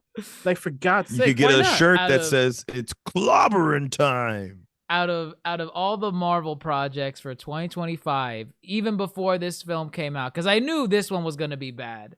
The only project I was looking forward to was Daredevil Born Again. That is it. That is the only one. I don't care for Daredevil anymore. It's long past its time. Give us Blade instead. But no, I don't want Blade. I don't want Blade. The production hell. Too much goddamn time. The production hell that is going through. I don't want to see what that end product looks like, because it's worse than this. It's worse than what production this film went through. No, but that goes back to what I mentioned. I remember at least a year ago, or if not more, they needs to start hiring a head writer. Too many goddamn cook in the kitchen thinking they can Kevin's cook. Not a writer. No. Not a writer. That's the issue. You have too many writers doing their own stuff. They need a supervisor. There's a reason there's one president, one principal out of school, one pope. Like, you don't see 50 popes running around for the Catholic Church, for example. You have one. You need a leader. You need a writer that sits down. The MCU needs a pope. Yeah. You ever been to a company with multiple CEOs, guys? Because, it makes sense to have multiple people making the same goddamn decision. That's the issue. I'm going to say this. I like to look at the MCU more as like an album project, and the phases are the different albums. I think you can have multiple writers. They just need to get some better writers. No, you see, even when you're writing an album, but it's usually one team or one person makes a decision on what goes into the album. Hold on, let me reel it back real quick, because again, my big book of Marvel explained this. Kevin is not in the same position he was with the Infinity Saga. What do you mean? You don't need a head writer, but you do need a head producer, and that is one thing these phases do not have. Kevin is a producer still, but he's not that producer. To where, phase one, he said, I got 6 films I got to make, or I lose out on this deal. He did it. But Avengers was so well that Joss Whedon pretty much became Kevin's position for phase 2. So that Joss Whedon had his hand in pretty much all of phase 2. And then he bowed out because he got tired. And Kevin said, all right, I got to finish what I started. And that's where we got phase 3. But that's the thing. If this Kevin is has so not. great, Kevin has not been in that position since Phase 3. But that's the thing. If that guy is so great, he should be in a position where he's in a leadership position. No, There are he too is. many He's moved up in all of Marvel, though, not Marvel Studios. No, but that's the thing. He needs to be in a leadership position where once every quarter he meets up with all the directors. They have an office big enough for the 50 goddamn shows and movies they're creating, and they have a goddamn conference and they say, what are you doing for the company? If you're not doing anything, we're taking you out back, little buddy. Don't worry, you're going to the farm. Let's move on. Next person. You want to They kill might all be these doing that people. because we may never see a single writer from Captain America: Brave New World ever again. No, but you see, I don't want to. I don't want to because the issue is that a movie like that should have never come out without the supervision of the other writers, because it's obviously that these people are independent. It makes no sense for them to all be independent and one multiverse. If this was different companies or different games or different shows, they're not related to each other, that's okay, even if they're in the same company. But this is one universe. It makes no sense. There's not a leader or a guideline for all of those things coming out. And bear in mind, the mutants are coming out. We have the entire cast of Professor X. Wait, I was gonna say, let's pause that part real quick. What do we think of that post-credit scene? What are they referencing? Mutants? Doomsday. Doomsday? It was Doomsday. Yeah, it was Doomsday because he mentioned that there's Doom coming and there are bigger enemies. That's all it can be. Who else? No, he said other. He said other worlds. Other worlds. Secret Wars. Is that? I mean, it could be that. It could be the. It could be Alien. Let me tell you, that was a trash post-credit scene. I didn't like it. It's dialogue. There was no mid-credit scene either. There was no mid-credit scene either. But not even the fact that it was just dialogue. It just gave you nothing. Yeah, that's pure speculation. No, but it had to be Secret War or Doomsday. That's all it can be. That's not clear. Because you can't really tie it to you can't really tie it to anything specific. You can't tie it to anything, right? Oh, that's because I'm wanting to bet they don't know what the hell is going on. They just told them write a line because there's something big coming, and that's all that was said. Because again, they're not working together as a team. The only thing I can think of with other worlds is, again, other universes. But again, it's so vague. It doesn't have to be other universe. It can be other planets or other alien species. But they're already aware of other worlds. Because that wouldn't be like assuming it's other worlds or other universes. In my head, I'm thinking, but how does he know that? How does the leader know this? Probability. Because the likelihood of all these worlds coming together. No, I don't know. The logic is because of all the aliens and Earth getting new technology, it increased the probability of a other species or other group trying to come to Earth and get those resources for themselves, especially since it contains a celestial being that is supposed to be a rare type of being. They're not running around the universe. Well, that makes Earth a gold rush. That's California gold rush right now. All of the different civilization or group are going to try to come to take advantage of a rare type of mineral that doesn't exist anywhere and is not accessible as easily everywhere else. I'm going to take it back to Vision's quote from Civil War, where he said, our mere presence invites conflict. They have already expanded their conflict. As if Thanos is the mile marker, the next mile marker is just more multiverse from that point on. But you see, I don't want that because with the X-Men coming in, you have 50 plus characters right there. Multiverse mean double the number. Correct. It's too many things. I'm sorry. I might be getting too old, but it's too goddamn people, too much people in my universe. Let's limit it. Back in my day, all these names. Back in my day, we had a team of 5 people. That's all it was. I could name every single hero, and I felt proud of myself. Things were simple back then. Yeah, 5 like heroes. A goddamn boomer saying, "America Chavez, is that a goddamn car? Like, what is coming. That?" They're all coming. Again, I hope the payoff is there. It's not, because again, there's too many people. It's not gonna give them time to. If the movies or shows are coming out every 3 months, they could, but it's not. And it's not giving them time to cook. And we see it with this movie. The Falcon, none of us could remember he was in the show 4 years ago. I remember. No, he remembers because he watches everything like 3 fucking times. Except for the Eternals. Except for Eternals. I only watched that once. I only rewatched. What a shock! When you watch things only once and it's been years, you don't remember what happened. But I also just remember because his character was integral in certain parts of the story. So he looked like a generic guy. He has also nothing that make him stand out.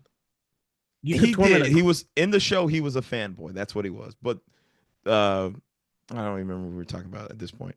The point is, Doomsday and Secret Wars are going to be our giant toy box films. When are those coming out? They better be. Doomsday comes out next year. Secret Wars is the following. I see that getting pushed, though.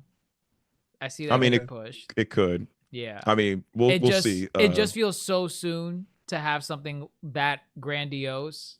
When nothing happened. And nothing's happening. Well, I don't know. For all we know, we go into I doubt Thunderbolts will do it, but like Fantastic Four will be very telling. Like out of all the projects, right, that are slated for this year, right? The ones that I think is like I was most excited for, Daredevil by far. I think by far is like the one that I'm most excited for. Why are you guys excited for Daredevil? Because Daredevil was nostalgia. Actually a good. No, it's not nostalgia. It's one of the few Marvel projects that had a good run from beginning to end. With its season 1, season 2, with the shows, season but 3. Is he gonna have a big impact in the bigger picture, or he's just gonna run in his neighborhood like? Oh no, Rebecca. It is just street level. Shows. It is just street level, and I'm okay with Daredevil. I'm cool with like I think it's like I want something of quality, and like connectivity is like important for me. It is, but I think I've gotten to the point with the MCU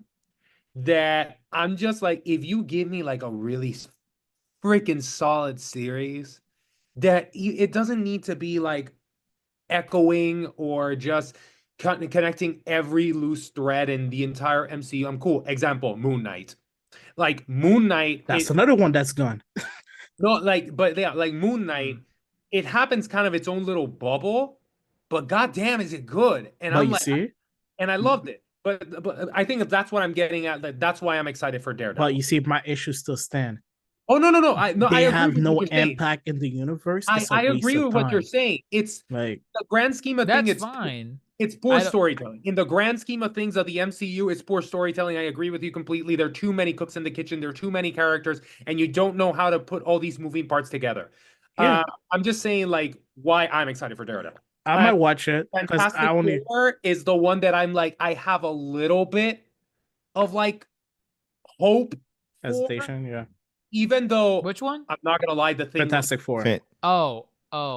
But I'm kind of worried about that. My issue is, instead of doing the Daredevil show, they should have done a show over all these side kids, like the Young Avengers.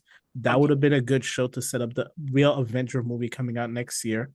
They could have reintroduced some of the characters that have been missing. At this point, give me goddamn Luke Cage back. Give me the emo girl that was the superhero. I mean, you don't even know her name. What's her name?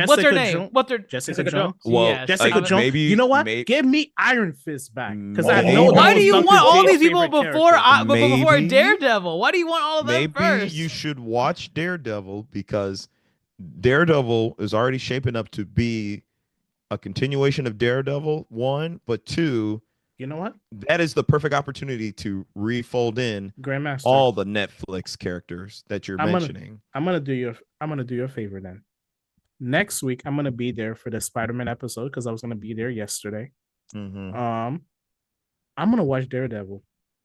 Okay. If I finish Daredevil before you finish Harley Quinn, because you're still catching up. You're still on season 2 somehow. No, it's 10 episodes. I'm on season 3. Thank you very much. Season 3? Yeah. About goddamn time.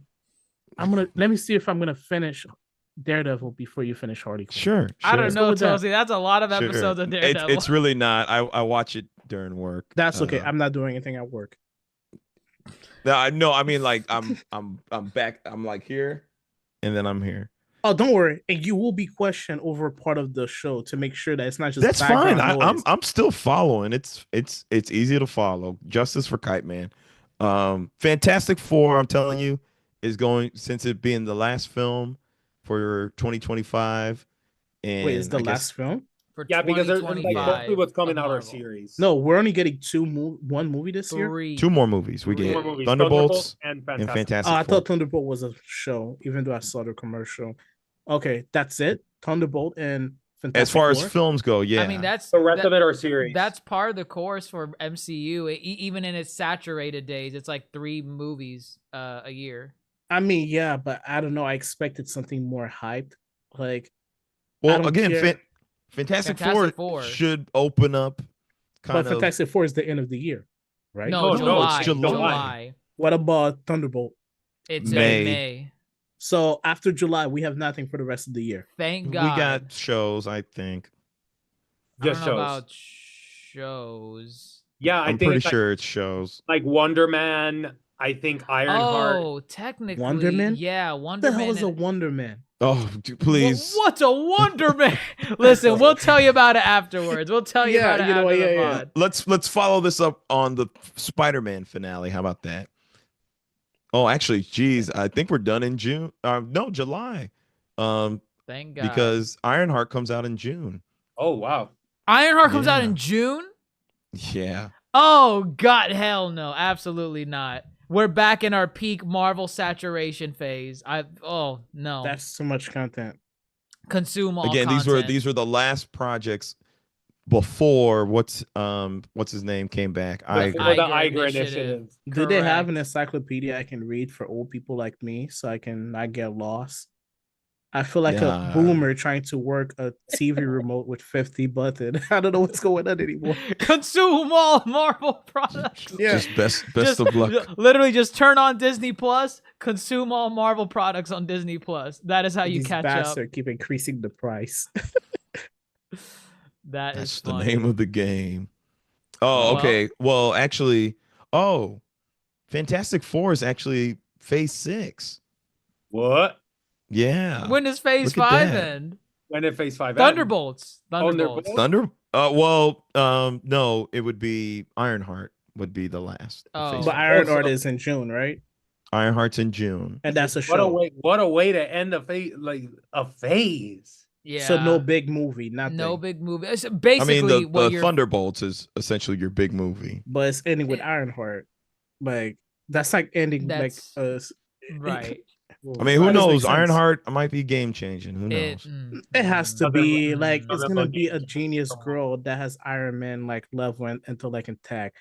It's hard to fuck that up. Like, But yeah, the sky's the limit. Especially if they send her ass to Wakanda. She can do some she's crazy not stuff. going to Wakanda. Why not?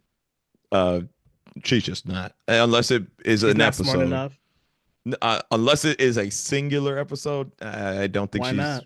It's because it's predominantly set in Chicago, I think. He's in the writer's room. You know, airplane exists, right? Hmm?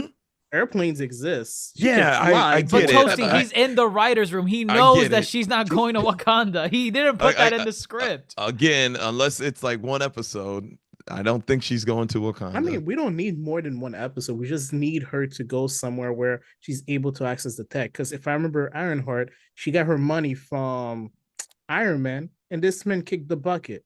So I'm not sure if anybody's funding her project.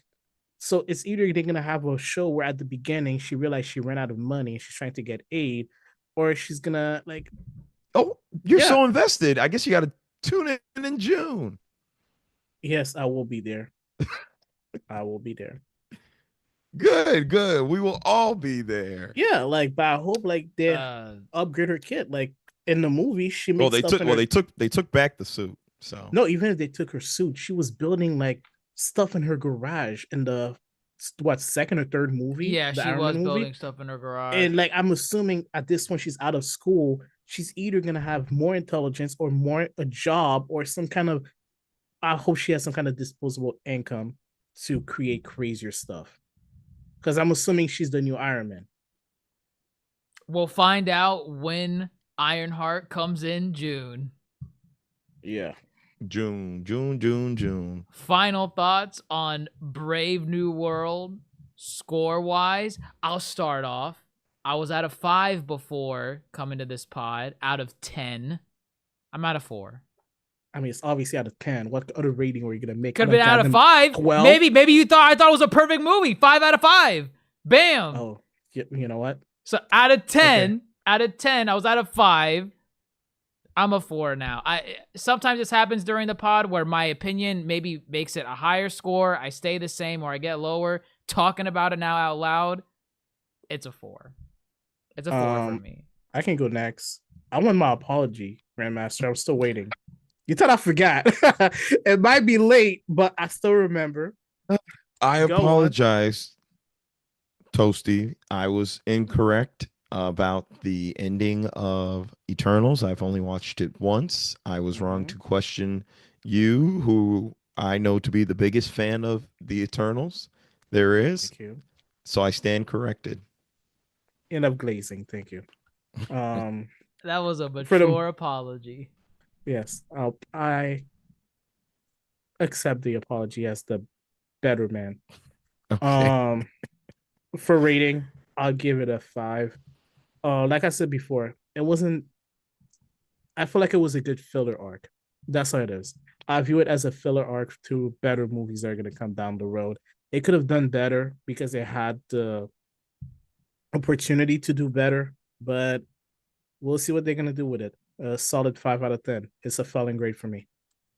Oh, God. I guess, yeah. I mean, what, you expected a 5 out of 10 to be passing? This is not grad school. I suppose.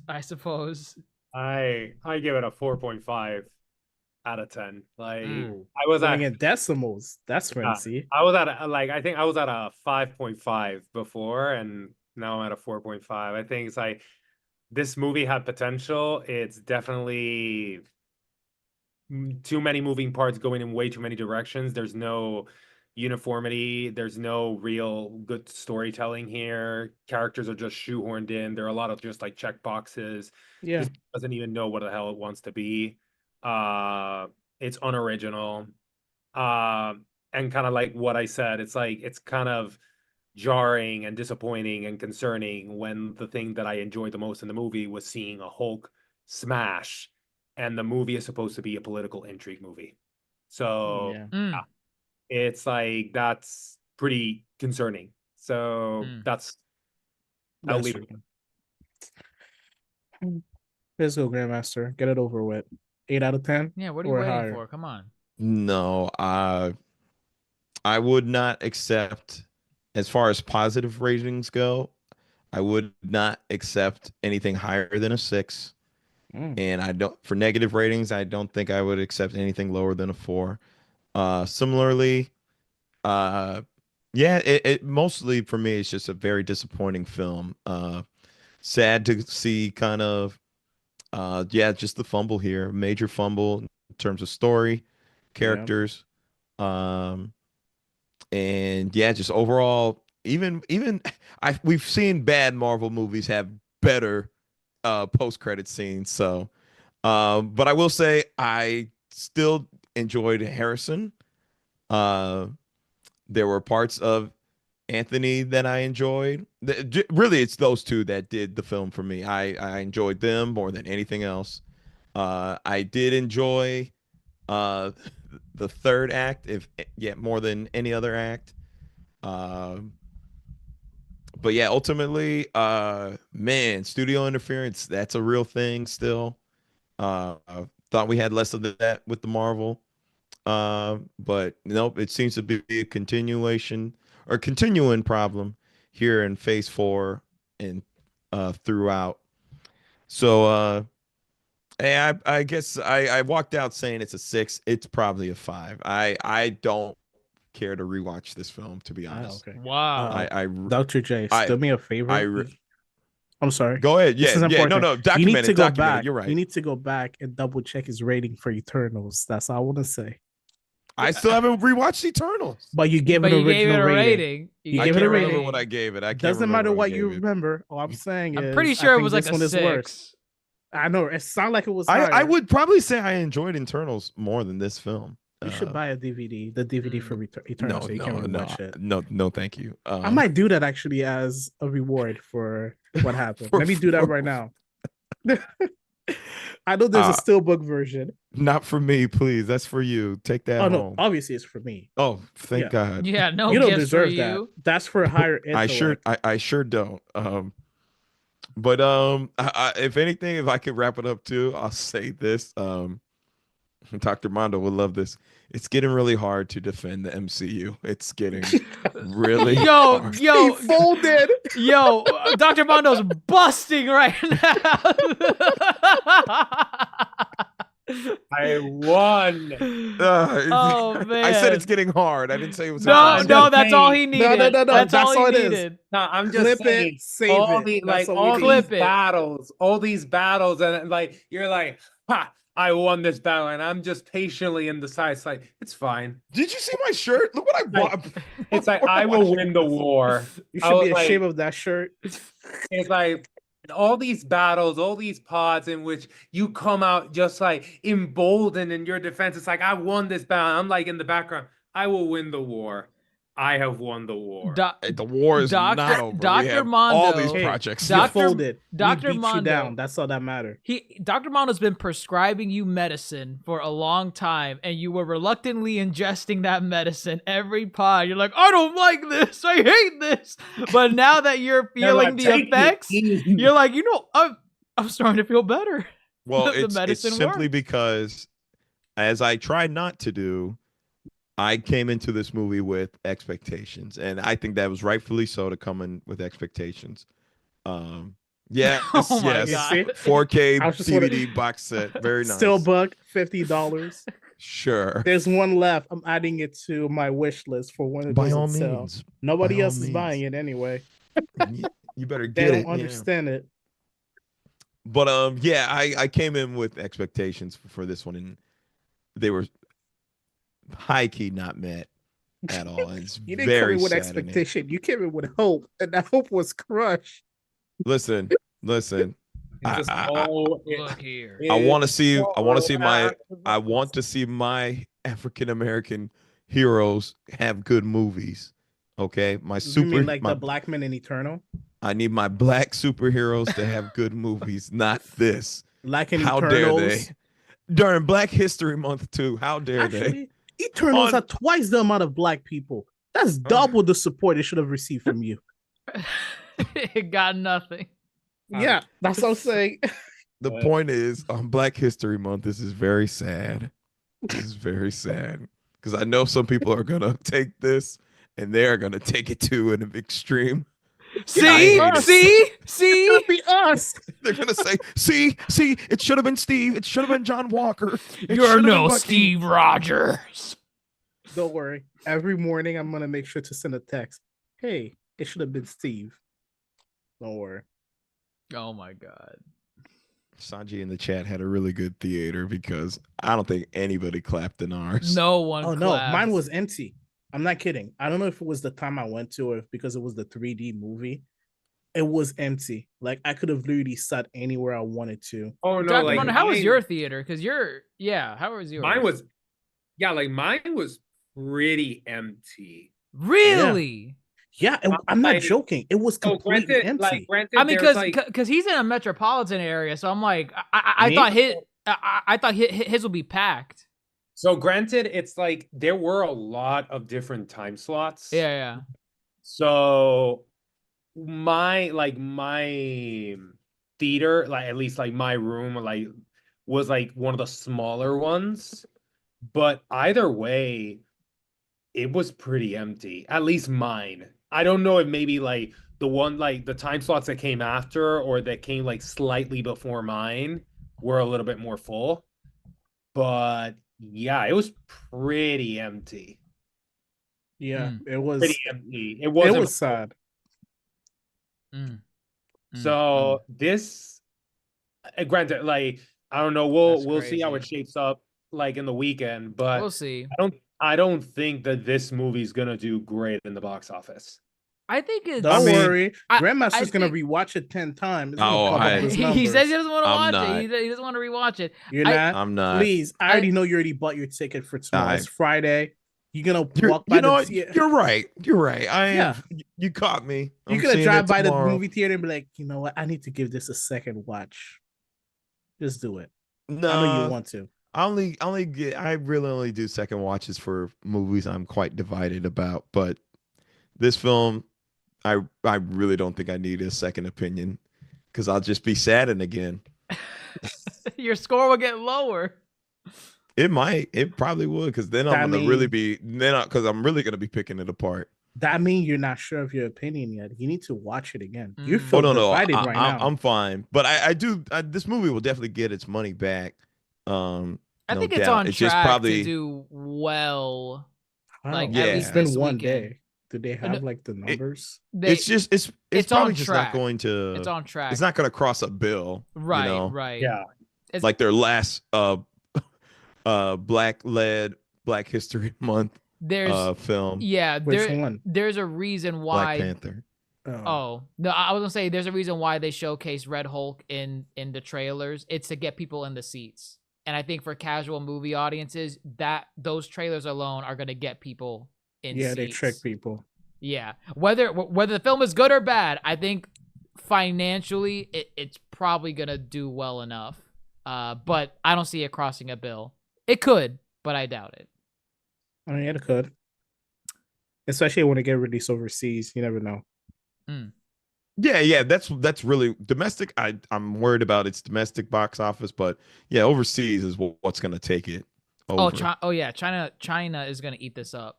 No, they're not. They're watching that movie I sent to you the other day, the Sheena, whatever, the second movie, the animated movie. Yeah, but they love Red Hulk. I mean, they have their own domestic stuff now. So, like, American-made movie have to work harder to success overseas. Like, it's not going to work as well.